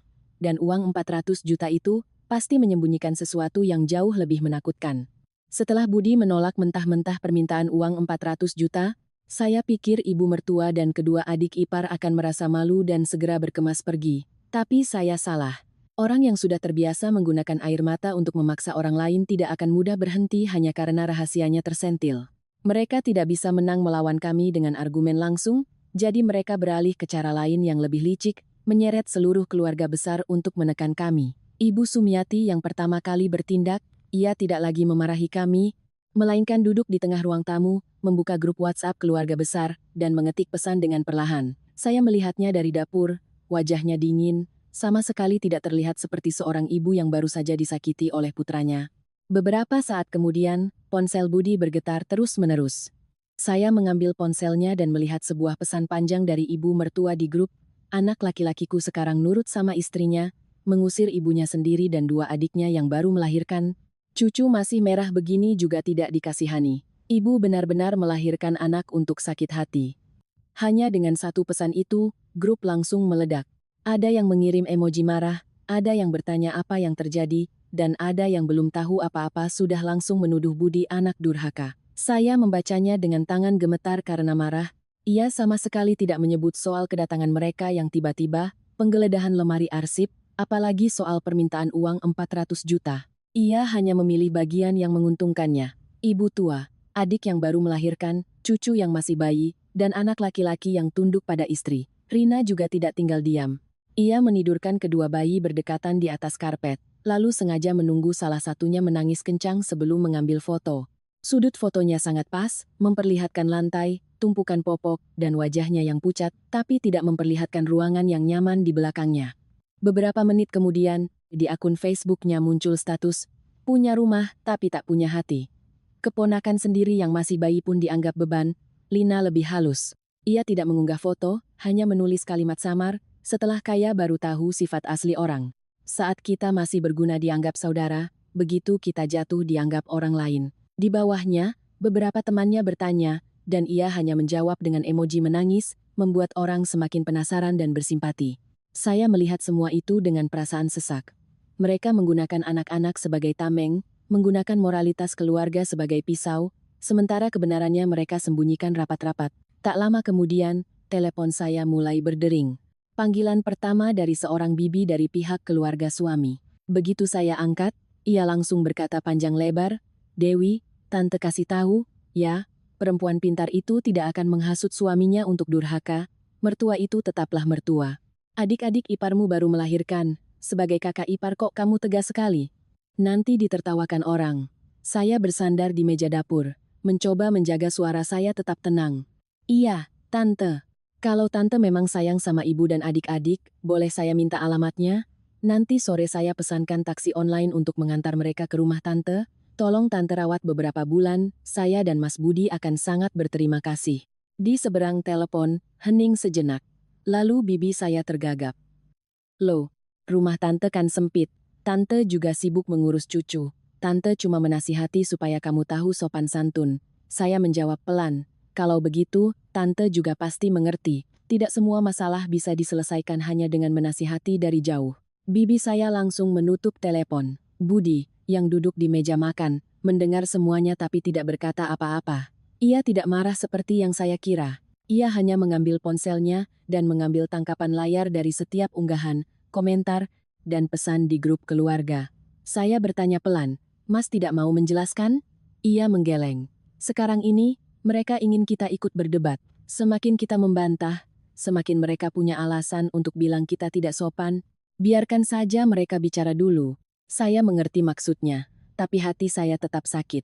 Tuduhan palsu, meskipun kita tahu itu bohong, jika didengar berulang kali tetap terasa menyesakkan. Terlebih lagi, yang merekayasa cerita adalah ibu mertua saya sendiri. Orang yang selalu mengagung-agungkan kata keluarga dan darah daging. Ibu Sumiati duduk tidak jauh dari kami, sesekali melirik. Melihat ponsel Budi bergetar terus-menerus, sudut bibirnya sedikit terangkat, senyum yang sangat tipis, tapi cukup untuk membuat punggung saya merinding. Sore itu berlalu dalam suasana yang menyesakan. Rina dan Lina tetap di rumah, tapi tidak lagi banyak mengeluh sakit. Mereka sibuk membalas pesan, menelepon, dan menjawab komentar. Sesekali menunjukkan ponsel mereka pada Ibu Sumiati. Mereka bertiga berbisik-bisik, lalu menatap kami dengan tatapan menantang. Rumah saya, dalam satu hari, telah berubah menjadi panggung sandiwara bagi mereka untuk memerankan korban. Malam harinya, setelah kedua bayi tidur, saya masuk ke ruang kerja untuk memeriksa rekaman kamera keamanan. Awalnya saya hanya ingin memastikan tidak ada yang mengutak-atik lemari lagi, tapi ketika saya memutar rekaman sekitar jam 8 malam, saya tertegun. Di layar, Ibu Sumiati sedang duduk di sofa. Rina berdiri di depannya memegang ponsel dengan posisi horizontal, sementara Lina menggendong bayi di sampingnya. Suara Ibu Sumiati pelan, tapi kamera masih bisa menangkapnya dengan jelas. "Nanti kamu menangis yang sedih, bilang saja kakakmu mengusir kalian. Bilang kakak iparmu tidak memberi makan. Biar si Budi dimaki-maki habis-habisan sama keluarga." Saya merinding. Rina di video itu menyeka matanya, lalu berlatih dengan suara tercekat. Mas dan Mbak tidak kasihan sama kami. Anakku baru lahir sudah harus terlantar di jalan. Baru setengah kalimat, ia berhenti dan bertanya, begini cukup, Bu? Ibu Sumiati mengerutkan kening. Kurang. Sambil gendong anaknya, biar anaknya ikut menangis sekalian. Orang kalau lihat anak kecil menangis pasti lebih kasihan. Lina yang berdiri di sampingnya tersenyum sinis. Nanti setelah diunggah, pasti keluarga besar akan menekan Mas Budi untuk kasih uang. Saya duduk mematung di depan layar. Jika hanya mendengar cerita, mungkin saya tidak akan percaya seorang ibu dan nenek bisa begitu perhitungan, sampai menggunakan tangisan bayi sebagai alat untuk memeras putranya sendiri. Tapi gambar di depan saya nyata. Setiap kata, setiap tatapan, semuanya terekam jelas dan dingin. Saya membawa tablet itu ke kamar tidur dan menunjukkannya pada Budi. Ia duduk di tepi tempat tidur, menonton video itu dari awal sampai akhir. Saya pikir ia akan marah besar, akan keluar dan mengkonfrontasi mereka. Tapi tidak, ia hanya diam-diam menyimpan video itu ke ponselnya dan mengirim salinannya ke email pribadinya. Wajahnya tenang sekali, tapi tangannya yang memegang ponsel terkepal erat. Beberapa saat kemudian, ia baru berkata, biarkan mereka berakting. Semakin dalam akting mereka, semakin sulit mereka keluar nanti. Saya menatapnya, dan tiba-tiba mengerti. Sejak saat ini, kami tidak lagi hanya bereaksi. Kami mulai melindungi diri kami dengan bukti, dengan ketenangan, dan dengan kepala dingin. Malam itu, saya tidak menangis. Saya membuat sebuah folder khusus di komputer, menyimpan semua tangkapan layar, unggahan, komentar, pesan, dan video dari kamera keamanan. Setiap file saya beri nama dengan tanggal dan waktu yang jelas. Di luar sana, ibu mertua dan kedua adik ipar masih mengira kami sudah terpojok. Tapi mereka tidak tahu, justru kejahatan dan keserakahan merekalah yang selangkah demi selangkah meninggalkan jejak. Dan jejak-jejak itu, cepat atau lambat, akan menjadi sesuatu yang tidak bisa mereka sangkal. Menjelang tengah malam, rumah yang tadinya riuh kini mulai tenang. Kedua bayi sudah tidur, Rina dan Lina juga sudah di kamar tamu, Ibu Sumiati tidur di sofa ruang tamu, sesekali masih sengaja menghela napas panjang seolah ingin mengingatkan kami bahwa ia sedang menderita. Saya dan Budi masuk ke kamar, mematikan lampu, tapi kami berdua tidak bisa tidur. Sekitar jam 11 malam, ketika semua suara sudah hening, saya mendengar langkah kaki yang sangat pelan di koridor. Budi juga mendengarnya. Ia memberi isyarat agar saya diam, lalu membuka ponselnya untuk melihat rekaman kamera di teras belakang. Di layar, Agus dan Wawan sedang diam-diam keluar ke balkon belakang. Keduanya memegang ponsel, tampak tegang, dan terus-menerus menoleh ke dalam seolah takut ketahuan. Agus yang pertama kali menelepon. Kamera tidak bisa merekam wajah orang di seberang telepon, tapi suara Agus terdengar bergetar. Pak, kasih kami waktu seminggu lagi. Barang masih tertahan, belum bisa keluar. Di sini lagi banyak razia. Kalau Bapak paksa kami sekarang, kita semua bisa mati. Saya mendengar kata barang dan langsung merinding. Ini bukan lagi sekadar bualan bisnis seperti dulu. Ini persis seperti percakapan yang pernah saya dengar di rumah mertua bertahun-tahun lalu. Wawan, yang berdiri di sebelahnya, juga menelepon seseorang. Suaranya pelan tapi mendesak. Sudah kubilang, jangan suruh orang datang ke rumah istriku. Di sini ramai, polisi lagi mengawasi ketat. Kalau sampai ketahuan, tidak ada yang bisa menolong kita. Ia berkata sambil memijat keningnya. Wajahnya panik, sangat berbeda dari sikap angkuhnya tadi pagi. Saya duduk di samping Budi, tanpa sadar mencengkeram selimut. Kata polisi membuat segalanya terasa jauh lebih serius dari sekadar utang piutang keluarga. Budi memutar ulang rekaman itu sekali lagi, ia mendengarkannya dengan sangat teliti, wajahnya semakin muram. Saya berbisik, apakah ini soal bisnis kayu yang dulu itu, Mas? Ia tidak langsung menjawab. Beberapa saat kemudian, ia baru berkata, aku ingat kata-kata Agus dulu. Jalur kayu diperiksa ketat. Dulu kita hanya curiga, tapi sekarang sepertinya ini sudah bukan masalah sederhana lagi. Suaranya sangat pelan, tapi saya bisa merasakan kekhawatiran yang tulus. Bukan khawatir untuk Agus atau Wawan, tapi khawatir kami akan ikut terseret ke dalam lumpur masalah mereka. Saya membuka laptop, menyimpan rekaman video itu ke dalam folder bukti. Budi dengan hati-hati membuat salinan cadangan. Ia berkata, mulai sekarang, apapun yang berhubungan dengan uang, surat-surat, atau rekening, harus kami jaga baik-baik. Mereka sudah begitu terdesak sampai kita tidak tahu apa yang akan mereka lakukan selanjutnya. Saya mengangguk. Tiba-tiba, rumah yang tadinya terasa nyaman kini menjadi asing. Baru beberapa hari yang lalu, tempat ini adalah surga kami.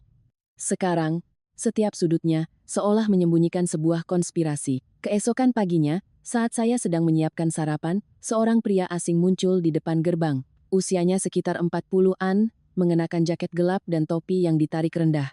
Wajahnya tirus, tapi tatapannya tajam. Ia menekan bel berkali-kali, suaranya yang terus-menerus membuat kedua bayi di dalam rumah terkejut dan menangis. Belum sempat saya keluar, Budi sudah melangkah membuka gerbang. Pria itu menatap Budi dari atas sampai bawah, lalu bertanya dengan kasar, "Agus ada di sini?" Budi tidak langsung menjawab, hanya bertanya balik, "Anda siapa?" Pria itu sedikit terkejut, mungkin tidak menyangka yang membuka pintu bukan Agus. Ia melirik ke dalam, dan melihat Budi berdiri menghalangi pintu, ekspresinya berubah. "Tidak ada apa-apa, saya salah rumah." Tapi sebelum pergi, ia mengucapkan kalimat pelan yang bahkan terdengar sampai ke dalam. "Utang itu tidak bisa lari." Begitu gerbang ditutup, Ibu Sumiati langsung berlari dari ruang tamu. Wajahnya pucat pasi, tidak ada lagi nada tinggi seperti kemarin. Ia menarik Agus ke sudut, mengira suaranya pelan, tapi karena panik, suaranya tetap terdengar. "Sudah Ibu bilang, jangan biarkan mereka tahu alamat ini. Kamu mau kita semua mati bersama?" Agus membalas dengan kesal. "Ibu pikir aku mau?" Mereka sudah mendesak terus. "Kalau tidak ada uang, mereka tidak akan diam." Saya membawa teko air panas keluar, pura-pura tidak mendengar apa-apa. Tapi ponsel di saku saya sudah dalam mode rekam suara sejak melihat orang asing itu. Budi juga melihatnya, tapi ia tidak melarang. Ia hanya bersandar di meja makan, mengamati semua orang. Suasana di rumah saat itu tegang seperti tali yang akan putus. Rina duduk meringkuk di sofa sambil menggendong anaknya. Lina terus-menerus melirik Wawan, seolah menuntut penjelasan tapi tidak berani bertanya dengan suara keras. Wawan akhirnya tidak tahan. Ia menggebrak meja dan berkata, "Buat apa disembunyikan terus?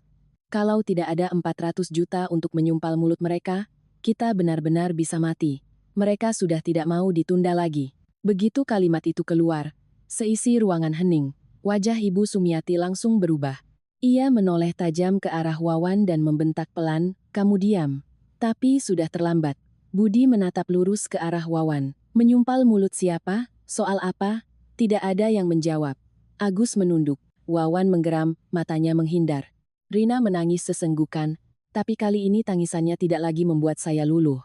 Tangisan itu justru semakin memperjelas bagaimana mereka menggunakan anak-anak untuk menutupi kesalahan orang dewasa.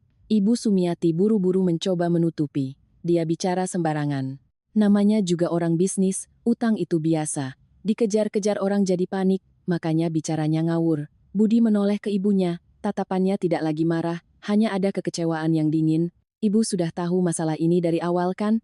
Ibu Sumiati mengatupkan bibirnya, tidak menjawab. Keheningannya sudah cukup menjadi jawaban. Budi berdiri tegak, menatap setiap orang di ruang tamu. Ia berkata dengan jelas dan tegas. "Mulai detik ini, tidak ada seorang pun di rumah ini yang boleh menyentuh dokumen, rekening, atau aset apapun milik kami. Siapapun yang masih nekat menggeledah, akan saya laporkan ke polisi, tidak ada lagi urusan keluarga." Agus mengangkat kepalanya, matanya merah. "Kalau Mas tidak mau bantu, jangan salahkan kami kalau nekat." Kalimat itu membuat ruangan menjadi sangat dingin. Saya menatapnya, dan untuk pertama kalinya melihat keputusasaan di mata pria yang dulu selalu pamer uang itu. Tapi keputusasaan itu tidak pantas dikasihani, karena itu adalah hasil dari keserakahan dan pilihan salahnya sendiri. Budi tidak mundur selangkah pun. Ia menatap Agus, suaranya sedingin es. "Saya tunggu. Senekat apa kalian?" Setelah itu, ia menoleh pada saya. "Dewi, masuk ke kamar, kunci berangkasnya sekali lagi. Mulai hari ini, di rumah ini tidak ada lagi kepercayaan pada kata-kata, hanya pada bukti." Saya mengangguk, berjalan ke kamar dengan jantung yang masih berdebar kencang. Di belakang saya, ruang tamu tenggelam dalam keheningan yang menakutkan. Saya tahu, ini bukan lagi soal menumpang atau utang 400 juta. Sebuah bayangan yang lebih besar, lebih kotor, dan lebih berbahaya telah muncul dari balik tirai keluarga. Dan sejak saat itu, kami sadar, jika kami masih berbelas kasihan, yang akan terseret ke jurang bukan hanya Agus dan Wawan, tapi juga kami sendiri. Kalimat "jangan salahkan kami" kalau nekat dari Agus terasa seperti pisau yang tergeletak di tengah ruang tamu. Sejak saat itu, tidak ada lagi yang bisa berpura-pura bahwa ini hanyalah masalah keluarga biasa. Ibu Sumiati menjadi sangat pendiam. Rina dan Lina tidak lagi menangis meraung-raung. Sementara Agus dan Wawan duduk di sudut, wajah mereka muram, sesekali mata mereka menyapu seisi rumah seolah sedang merencanakan sesuatu yang berbahaya. Malam itu, Budi meminta saya untuk mengunci pintu kamar dan berpura-pura sudah tidur. Tapi kami berdua tetap terjaga. Ponselnya diletakkan di nakas, layarnya menampilkan rekaman kamera keamanan di ruang kerja dan koridor. Saya berbaring di sampingnya, jantung saya berdebar kencang. Sesekali terdengar suara orang bergerak di ruang tamu, bisikan pelan, dan langkah sandal yang diseret di lantai. Rumah kami sendiri, tapi rasanya seperti berada di sarang mata-mata. Sekitar tengah malam, di layar ponsel, saya melihat sesosok bayangan muncul di depan pintu ruang kerja. Itu Rina. Ia berjalan mengendap-endap, tangannya memegang ponsel dengan lampu senter menyala. Di belakangnya, Lina berjaga di koridor, sesekali menoleh ke ruang tamu tempat Ibu Sumiati tidur. Saya menahan napas, tanpa sadar menggenggam tangan Budi. Rina langsung menuju lemari arsip tua di samping meja kerja. Itu adalah tempat saya dulu menyimpan sertifikat rumah, BPKB, dan beberapa dokumen penting lainnya. Tapi setelah kejadian penggeledahan tempo hari, semuanya sudah saya pindahkan ke brankas di kamar tidur. Rina menarik laci dengan sangat pelan, lalu mulai memeriksa setiap map. Ia membuka laci satu persatu. Ketika tidak menemukan apa-apa, wajahnya tampak kesal. Kamera berhasil merekam suaranya, meskipun sangat pelan. Dia sudah menyembunyikan semuanya, tidak ada yang bisa diambil. Lina langsung masuk, suaranya berbisik tajam. Kalau tidak bisa diambil, kita paksa dia tanda tangan. Ibu bilang besok pagi ada cara lain. Mendengar itu, punggung saya merinding. Budi tetap diam, tapi saya merasakan tangannya mengeras. Ia tidak langsung keluar untuk memergoki mereka, hanya dengan tenang menyimpan rekaman video itu. Saya tahu, ia ingin melihat sejauh mana mereka akan bertindak. Rina menggeledah sebentar lagi, lalu menendang pelan kaki lemari dengan kesal. Lina buru-buru menariknya. Sudah, ayo keluar. Nanti kalau Mas Budi bangun, bisa gagal semua. Mereka berdua kembali ke kamar tamu seolah tidak terjadi apa-apa. Layar kamera kembali hening, tapi hati saya tidak bisa tenang. Saya menoleh ke Budi dan berbisik, mereka benar-benar mau mengambil surat-surat kita. Ia menatap layar yang sudah gelap, suaranya merendah. Karena tidak bisa diambil, besok pagi mereka pasti akan memaksa kita tanda tangan. Benar saja, keesokan paginya, Ibu Sumiati tidak lagi menangis atau mengeluh sakit kepala. Ia berpakaian rapi, rambutnya disisir, dan duduk di tengah sofa dengan wajah serius seolah akan memimpin rapat keluarga. Agus dan Wawan juga sudah siap. Di atas meja, selain teko teh, ada setumpuk kertas yang dijepit dalam map plastik biru. Hanya dengan melihat cara mereka menunggu, saya tahu ini adalah rencana yang sudah diatur. Ibu Sumiati mendorong map itu ke arah Budi. Suaranya dibuat lembut. Ibu sudah pikirkan semalaman. Namanya saudara, urusan uang memang harus jelas supaya kamu tenang, kan? Ini, Ibu suruh mereka buat surat perjanjian utang. Kamu tanda tangani saja, anggaplah membantu adik-adikmu melewati masa sulit. Ada hitam di atas putih, apalagi yang kamu takutkan? Budi tidak langsung mengambilnya. Ia hanya menatap ibunya dan bertanya, siapa yang membuat surat ini? Agus yang duduk di sebelahnya langsung menjawab, pengacara kenalan saya yang buat. Sah secara hukum, Mas tidak perlu khawatir. Caranya menekankan kata sah secara hukum justru membuat saya semakin curiga. Saya maju dan mengambil tumpukan kertas itu. Awalnya, memang terlihat seperti surat perjanjian utang biasa, mencantumkan jumlah 400 juta, jangka waktu pengembalian, dan bunga simbolis. Tapi semakin ke bawah, hati saya semakin dingin. Di bagian jaminan, tertulis bahwa jika pihak peminjam tidak bisa mengembalikan tepat waktu, maka pihak pemberi pinjaman setuju untuk memberikan hak pakai atas rumah kami kepada pihak peminjam untuk jangka waktu yang tidak ditentukan. Di bawahnya, ada lagi kalimat samar tentang pengalihan nilai aset yang setara untuk melunasi kewajiban bantuan keluarga. Saya membaca kalimat itu berulang kali, lalu menatap Agus dan Wawan. Keduanya menghindari tatapan saya. Saya meletakkan kertas itu dengan keras di meja. Ini bukan surat utang, ini jebakan. Ibu Sumiati langsung mengerutkan kening. Kamu ini kenapa selalu berpikiran buruk sama keluarga sendiri kok begitu? Saya menunjuk klausul di dalam surat itu. Kalau tidak bisa bayar, hak pakai rumah dan pengalihan aset ikut terseret. Ibu sebut ini pinjaman, ini namanya perampokan. Suasana langsung tegang. Rina, yang sedang menggendong anaknya, berdiri. Mbak, jaga omonganmu. Siapa yang mau merampok rumah Mbak? Saya menatapnya, teringat pada aksinya semalam, dan hati saya semakin dingin. Orang baik-baik tidak akan menggeledah lemari arsip orang lain tengah malam. Wajah Rina langsung pucat, tapi ia masih mencoba membantah. Mbak ngomong apa, sih? Aku tidak mengerti. Wawan tersenyum sinis, menyandarkan punggungnya ke kursi. Tidak mau tanda tangan juga tidak apa-apa. Tapi coba Mas dan Mbak pikir baik-baik. Cerita soal ibu tua diusir, adik yang baru melahirkan diabaikan. Kalau kami buat lebih heboh lagi, kira-kira Mas dan Mbak masih punya muka untuk kerja dan jualan? Saya marah sampai gemetar. Ini bukan lagi permintaan tolong, ini ancaman. Ibu Sumiati tidak melarang, hanya diam, yang berarti ia tahu dan setuju dengan cara itu. Baru saat itulah Budi berdiri perlahan. Ia mengeluarkan ponsel dari sakunya, memutar sebuah video, lalu meletakkannya di tengah meja. Layar ponsel itu dengan jelas menampilkan adegan Rina yang menyelinap ke ruang kerja tengah malam, menggeledah setiap laci, sementara Lina berjaga di luar. Suaranya, meskipun kecil, cukup untuk mendengar kalimat, dia sudah menyembunyikan semuanya. Tidak ada yang bisa diambil, dan, kalau tidak bisa diambil, kita paksa dia tanda tangan, seluruh ruangan mati kutu. Wajah Rina pucat pasi, bibirnya bergetar. Lina mundur selangkah sambil memeluk anaknya. Agus menatap istrinya, lalu menatap Wawan dengan panik. Ibu Sumiati membeku di kursinya, tangannya mencengkeram ujung bajunya. Budi menatap mereka satu persatu, suaranya pelan dan dingin sampai membuat saya merinding. Mencuri tidak berhasil, sekarang beralih ke perampokan. Hebat sekali, tidak ada yang bisa membantah. Untuk pertama kalinya sejak mereka datang, tidak ada lagi air mata, tidak ada lagi dalih moral, tidak ada lagi peran korban. Yang tersisa hanyalah kepalsuan yang terbongkar di tempat. Tepat di depan bukti yang tidak bisa mereka sangkal. Bukti terpampang jelas di depan mata.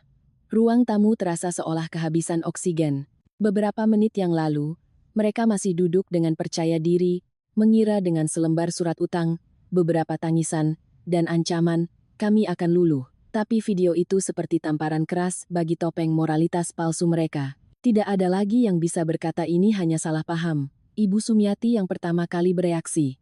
Ia bangkit, mencoba merebut ponsel di atas meja sambil berteriak, matikan, kamu merekam keluarga sendiri, apa maksudmu? Tapi Budi lebih cepat. Ia mengambil ponselnya dan mundur selangkah. Jangan disentuh, Bu. Salinannya sudah saya simpan. Kalimat itu membuat ibu mertua terdiam. Wajahnya memerah dan memucat bergantian. Rina menangis histeris, mencoba memutarbalikkan fakta. Mas dan Mbak sengaja memfitnah kami? Aku cuma masuk mau cari kain lab untuk anakku. Kenapa dibuat seolah-olah aku ini pencuri? Saya menatapnya tanpa rasa kasihan. Mencari kain lap tapi menggeledah lemari arsip, mencari kain lap tapi bilang dia sudah menyembunyikan semuanya. Rina, telingaku tidak tuli. Lina ikut menimpali. Suara di kamera kan tidak jelas. Mbak bisa saja salah dengar. Kalau sudah benci, apapun yang kami lakukan pasti salah. Saya tidak mau berdebat lagi. Ada orang yang meskipun sudah tertangkap basah, akan tetap meronta dengan air mata dan teriakan. Saya hanya diam-diam membuka tablet, masuk ke folder bukti, dan memutar rekaman suara dari balkon malam sebelumnya. Suara Agus terdengar jelas di ruangan itu. Kasih kami waktu seminggu lagi. Barang masih tertahan, belum bisa keluar. Disusul oleh suara Wawan. Jangan suruh orang datang ke rumah istriku. Polisi lagi mengawasi ketat. Kali ini, tidak ada lagi yang berani menangis keras. Wajah Agus pucat. Bibirnya bergetar. Ia menatap Budi, tergagap. Kamu menguping kami? Budi menjawab dingin. Tidak perlu menguping. Rumah saya ada kamera. Kalian sendiri yang bicara di dalam rumah saya. Wawan menggeram. Kamu menjebak kami. Budi menatapnya lurus. Orang yang tidak berbuat salah, tidak akan takut pada kamera. Saya maju, menatap Agus, Wawan, lalu Ibu Sumiati. Semua rasa sesak di hati saya tumpah menjadi satu pertanyaan. Uang 400 juta itu untuk menyumpal mulut siapa? Soal apa? Kenapa menyebut polisi? Kenapa ada orang asing datang menagih utang? Dan kenapa ibu tahu semuanya, tapi tetap membawa mereka ke sini untuk memaksa kami memberi uang? Tidak ada yang menjawab. Ruangan itu hanya diisi oleh suara napas yang terengah-engah dan rengekan bayi. Keheningan itu lebih menakutkan dari pengakuan apapun. Ibu Sumiati menunduk, tangannya gemetar. Rina terduduk lemas, sementara Lina memalingkan wajah. Saya tahu. Mereka bukannya tidak punya jawaban. Mereka hanya tidak bisa menemukan kata-kata yang cukup bersih untuk menutupi perbuatan yang terlalu kotor. Beberapa saat kemudian, nada bicara Ibu Sumiati berubah. Tidak lagi membentak. Ia menatap Budi dengan mata memerah, suaranya rendah dan memohon. Nak, bagaimanapun juga mereka itu saudaramu. Kalau kamu perpanjang masalah ini, adik-adikmu yang sengsara, cucu-cucumu yang sengsara. Ibu tahu cara mereka salah, tapi namanya keluarga. Selesaikan baik-baik. Masa kamu tega mendorong mereka ke jurang? Budi menatap ibunya lama. Ada kilas rasa sakit di matanya, tapi cepat menghilang. Ia bertanya pelan. Waktu aku miskin dulu, apa ibu pernah menganggapku saudara? Ibu Sumiati terdiam. Budi melanjutkan. Waktu ibu membanding-bandingkan aku dengan menantu-menantu ibu yang lain, waktu ibu bilang aku tidak ada apa-apanya, waktu seisi rumah menertawakanku karena gajiku kecil, apa ibu ingat kalau aku ini juga anak ibu? Ibu Sumiati membuka mulut, tapi tak ada kata yang keluar. Ternyata, kata-kata lama yang dikira sudah berlalu, masih tersimpan utuh, hanya menunggu waktu yang tepat untuk diluapkan. Budi tidak berteriak, tapi setiap kalimatnya membuat seisi ruangan membeku. Mungkin untuk pertama kalinya, Ibu Sumiati sadar bahwa putranya yang selalu menunduk itu bukannya tidak merasa sakit, tapi karena ia sudah terlalu lama bersabar. Wawan tiba-tiba berdiri, kursinya terdorong ke belakang dengan keras. Ia menggeram. Baik, kalau tidak mau bantu, jangan menyesal. Ia menggebrak meja kopi. Gelas di atasnya terguling. Suaranya membuat bayi di box terkejut dan menangis kencang. Rina langsung menggendong anaknya sambil berteriak. Lihat, kan, Mas sudah menekan kami sampai begini. Saya tahu mereka sedang mencoba menciptakan kekacauan. Bayi menangis. Orang dewasa berteriak. Ibu mertua memegangi dadanya. Semua seperti adegan terakhir untuk memaksa Budi mundur. Tapi kali ini, ia tidak goyah. Ia melangkah ke pintu utama dan membukanya lebar-lebar. Suaranya tidak tinggi, tapi begitu tegas sampai tidak ada yang berani menyela. Keluar dari rumah saya. Sekarang juga. Ibu Sumiati, Rina, dan Lina terpaku. Budi melanjutkan. Saya bisa pesankan taksi, saya bisa bayar ongkosnya, saya bisa belikan susu untuk anak-anak. Tapi saya tidak akan membiarkan orang yang menggeledah, memaksa tanda tangan, mengancam, dan membawa masalah kriminal ke rumah saya, tinggal di sini 1 menit pun lagi. Ia menoleh ke Agus dan Wawan, matanya tajam. Dan kalian berdua, kalau merasa saya salah, silakan lapor polisi. Saya juga punya banyak hal yang perlu saya tunjukkan pada mereka. Kalimat terakhir itu membuat Agus dan Wawan bungkam. Tidak ada lagi yang berani menggebrak meja atau berteriak. Kebenaran telah tersingkap, dan sinarnya membuat mereka tidak bisa lagi melanjutkan peran sebagai korban. Saya berdiri di samping Budi, untuk pertama kalinya setelah berhari-hari, merasa tidak lagi terpojok. Pintu telah terbuka. Bukan untuk kami menyerah, tapi untuk mereka yang datang dengan keserakahan dan kebohongan, keluar dari rumah ini. Pintu utama sudah terbuka lebar.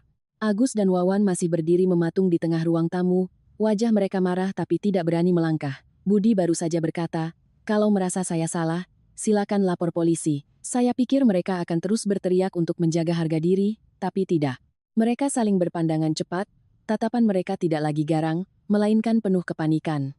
Kepanikan itulah yang justru membuat saya lebih merinding daripada ancaman mereka sebelumnya. Tepat pada saat itu, di luar gerbang tiba-tiba terdengar suara rem mobil yang berdecit keras, disusul oleh satu lagi. Suara ban yang menggesek aspal basah begitu memekakkan telinga hingga seisi ruangan yang tadinya ricuh langsung hening. Saya menoleh keluar dan melihat melalui pintu kaca, beberapa sosok berseragam polisi berjalan cepat menuju rumah kami. Jantung saya terasa berhenti berdetak. Belum ada yang sempat bicara, ketukan keras di pintu sudah terdengar. Polisi di sini. Mohon buka pintunya. Kalimat itu seperti petir yang menyambar di tengah rumah. Wajah Agus pucat pasi. Wawan mundur selangkah. Tangannya tanpa sadar mencengkeram erat tas selempangnya. Rina, yang sedang menggendong anaknya, berhenti menangis, matanya terbelalak ketakutan. Lina menatap suaminya, lalu menatap ibu mertuanya dengan tidak percaya. Sementara Ibu Sumiati gemetar hebat, bibirnya tergagap. Bukan ke sini. Kenapa bisa ke sini? Budi menatap ibunya sekilas. Hanya dengan satu tatapan itu, saya tahu banyak hal menjadi jelas di benaknya. Jika ibunya tidak tahu apa-apa, ia akan terkejut. Tapi ia justru panik bahkan sebelum pintu dibuka. Itu artinya, ia tahu hal ini bisa terjadi, hanya tidak menyangka akan terjadi di rumah kami. Budi melangkah maju dan membuka pintu. 3 orang petugas masuk, sikap mereka serius. Petugas yang memimpin menunjukkan surat tugasnya. Kami sedang melakukan penyelidikan terkait kasus jaringan penebangan dan perdagangan kayu ilegal. Saudara Agus Setiawan dan Saudara Wawan Prasetyo dimohon untuk ikut ke kantor untuk dimintai keterangan. Mendengar nama mereka disebut, Agus tersentak. Wawan langsung memalingkan wajah, seolah ingin menghindari tatapan semua orang. Rina berlari ke depan, satu tangan menggendong anak, satu tangan lagi menarik baju Agus sambil berteriak, tidak ada hubungannya. Suami saya tidak melakukan apa-apa. Bapak salah orang, suami saya cuma pedagang biasa. Lina ikut menangis. Benar Pak. Mas Wawan cuma disuruh-suruh, Dia tidak tahu apa-apa. Kenapa harus ditangkap di sini? Tangisan mereka berdua bercampur dengan lengkingan bayi, membuat ruangan kacau balau. Tapi para petugas tetap tenang. Petugas yang memimpin membuka sebuah map, meletakkan beberapa lembar foto di atas meja, diikuti oleh salinan surat jalan, bukti pengiriman barang, dan beberapa lembar rekening koran. Saya tidak mengerti isinya, tapi dari raut wajah Agus dan Wawan, saya tahu itu bukan hal sepele. Agus menatap kertas-kertas itu, bibirnya bergetar. Saya hanya perantara, Pak. Ada bosnya lagi. Petugas itu menatapnya lurus. Berdasarkan data kami, nama Anda tercantum di banyak surat pengiriman dan Anda yang menerima pembayaran. Anda punya hak untuk memberi penjelasan, tapi di kantor polisi, mendengar itu, Wawan tiba-tiba berbalik dan mencoba berjalan ke arah pintu samping, tapi seorang petugas lain sudah menghadangnya. Saudara Wawan, mohon kerjasamanya. Mencoba kabur hanya akan memperburuk situasi Anda. Ibu Sumiati terduduk lemas di kursi, lalu merosot ke lantai. Ia memegangi dadanya, mulutnya bergumam, "Ya Tuhan, kenapa jadi begini? Kenapa bisa sampai begini?" Tapi dalam keluhannya, saya tidak mendengar keterkejutan orang yang baru tahu masalah. Saya hanya mendengar keputusasaan orang yang sadar bahwa semuanya tidak bisa lagi ditutupi. Budi berdiri di samping saya, diam dari awal hingga akhir. Ia tidak bertanya, tidak menyela, tidak menunjukkan ekspresi puas. Matanya hanya dingin dan dalam, seperti seseorang yang akhirnya melihat kebenaran yang sudah lama ia curigai. Saya menatapnya, merasa kasihan sekaligus miris, pria yang dulu selalu mereka banding-bandingkan, yang mereka sebut tidak becus, hari ini harus menyaksikan kedua menantu kebanggaan ibunya disebut dalam sebuah kasus kriminal. Agus tiba-tiba menoleh ke arah Budi. Di matanya tidak ada lagi kesombongan, hanya ada kebencian dan keputusasaan. Ia menggeram. "Kalau saja kamu mau bantu kami, tidak akan jadi begini. Kalau kamu kasih uang dari awal, semua ini tidak akan terbongkar." Kalimat itu membuat saya marah sampai gemetar. Sampai di titik ini pun, ia masih tidak mau mengakui kesalahannya. Ia masih berpikir bahwa ini semua adalah salah orang yang tidak mau menolongnya. Budi menatap Agus lama, lalu berkata perlahan, setiap katanya jelas. Tidak ada yang bisa menolong orang yang sudah sengaja memilih jalan yang salah. Seluruh ruangan hening. Bahkan Agus pun terdiam. Kalimat itu tidak diucapkan dengan keras, tapi terasa seperti titik akhir dari semua alasan, semua tuduhan, dan semua sandiwara tangisan selama berhari-hari. Setelah itu, Agus dan Wawan diminta untuk ikut. Rina menangis lemas, Lina terduduk di lantai dengan wajah pucat. Ibu Sumiati merangkak mencoba meraih tangan Budi, tapi Budi hanya menarik tangannya dengan lembut. Bukan karena ia tidak punya perasaan, tapi karena masalah ini sudah melampaui batas urusan keluarga. Ketika kedua pria itu dibawa keluar gerbang, suara sirene mobil polisi terdengar singkat lalu menjauh di telan rintik hujan. Rumah kami tiba-tiba menjadi sunyi yang menakutkan. Di atas meja, masih tergeletak surat perjanjian utang yang belum ditandatangani, foto-foto dari map polisi, dan gelas yang tumpah akibat pertengkaran tadi. Saya berdiri di tengah ruang tamu, memandang semua itu dengan hati yang dingin. Semua pertanda dari masa lalu panggilan telepon diam-diam di balkon, keluhan tentang barang tertahan dan polisi mengawasi, serta permintaan uang 400 juta untuk menyumpal mulut, akhirnya tersusun menjadi sebuah kenyataan pahit. Mereka datang ke rumah kami bukan karena ikatan keluarga. Mereka datang untuk mencari jalan keluar, dan ketika jalan keluar itu tertutup, kebenaran langsung menyeret mereka ke tempat yang seharusnya mereka hadapi. Setelah mobil polisi menghilang di ujung gang, rumah kami tenggelam dalam keheningan yang menyesakkan. Beberapa menit yang lalu, tempat ini penuh dengan teriakan, tangisan, dan pertengkaran. Sekarang, segalanya senyap, hanya menyisakan suara hujan di atap dan napas tersengal dari orang-orang yang baru saja ditampar oleh kenyataan. Rina terduduk di lantai, memeluk anaknya dengan tubuh gemetar. Ia tidak lagi menangis meraung-raung seperti saat ingin menekan kami. Tangisannya kini tercekat dan kering. Seolah ia sadar, semua teriakan sudah tak ada artinya. Lina bersandar di kaki sofa, matanya kosong menatap ke arah pintu. Wajahnya pucat seperti baru terbangun dari mimpi buruk, tapi ia tahu mimpi buruk itu tidak datang dengan sendirinya. Ibu Sumiati adalah yang paling hancur, ia masih duduk di lantai. Tangannya gemetar mencengkeram ujung sofa. Rambutnya acak-acakan, wajahnya menua dalam sekejap.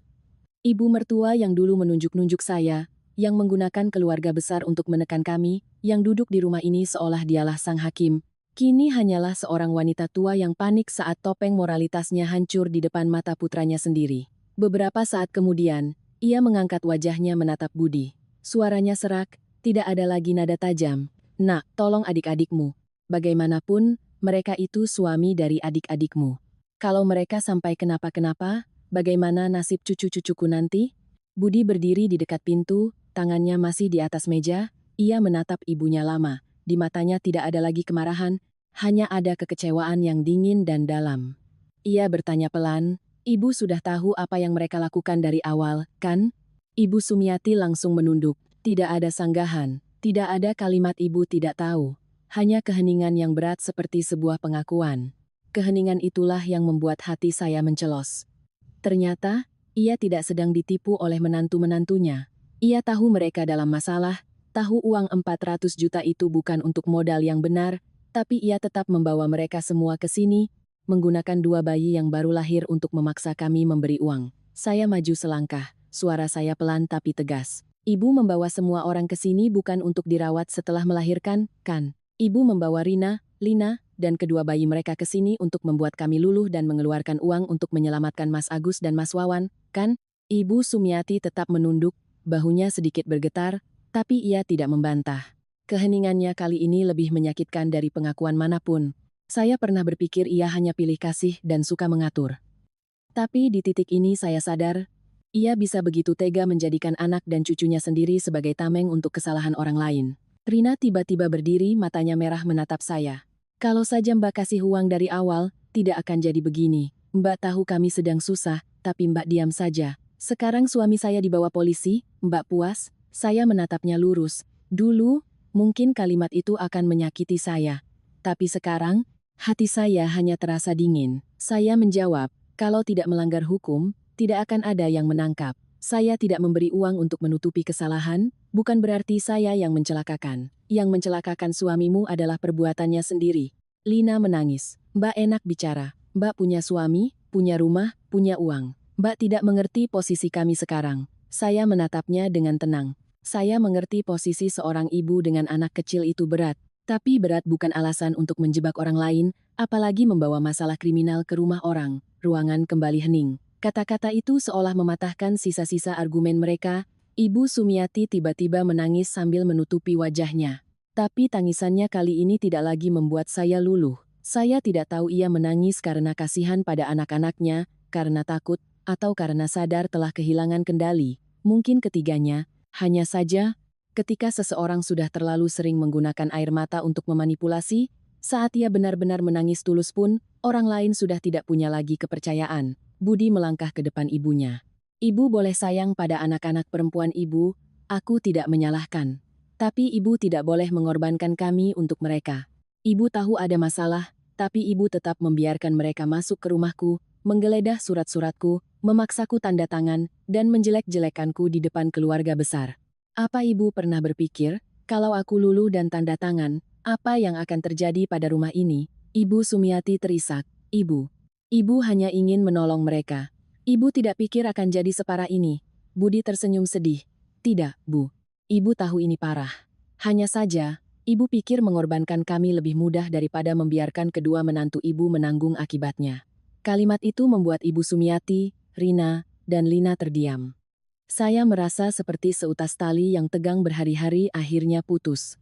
Bukan karena sakit, tapi karena sudah saatnya dilepaskan. Budi berbalik dan membuka pintu utama lebar-lebar.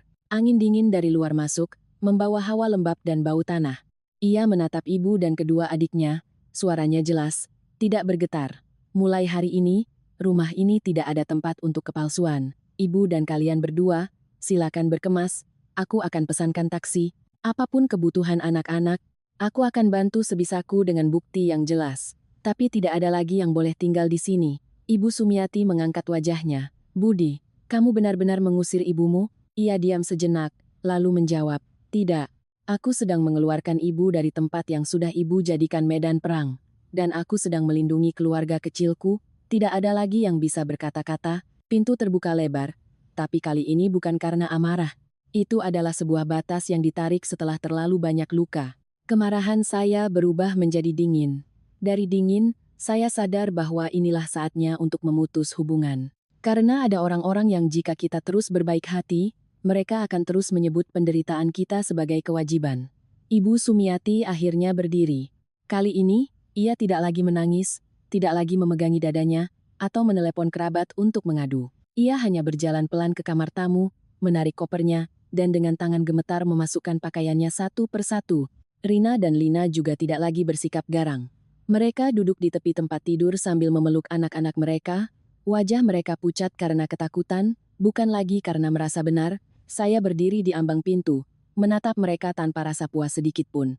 Jujur, jika ada yang bertanya apakah saya senang, saya akan menggeleng. Bagaimana bisa senang, ketika di rumah ini masih ada dua bayi yang tidak tahu apa-apa tentang kesalahan orang dewasa? Bagaimana bisa senang, ketika pria di samping saya, sekuat apapun dia, baru saja harus menutup pintu bagi ibu dan adik-adiknya sendiri? Rina berkemas sambil menangis pelan. Lina hanya diam, tidak lagi melontarkan kalimat menyalahkan.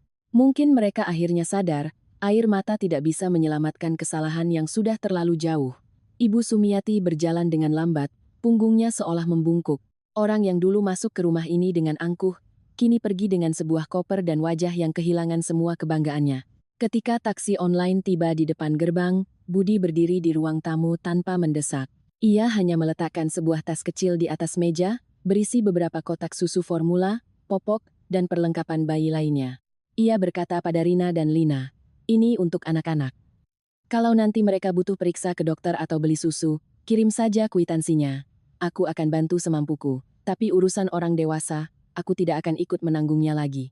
Rina menunduk, tidak menjawab.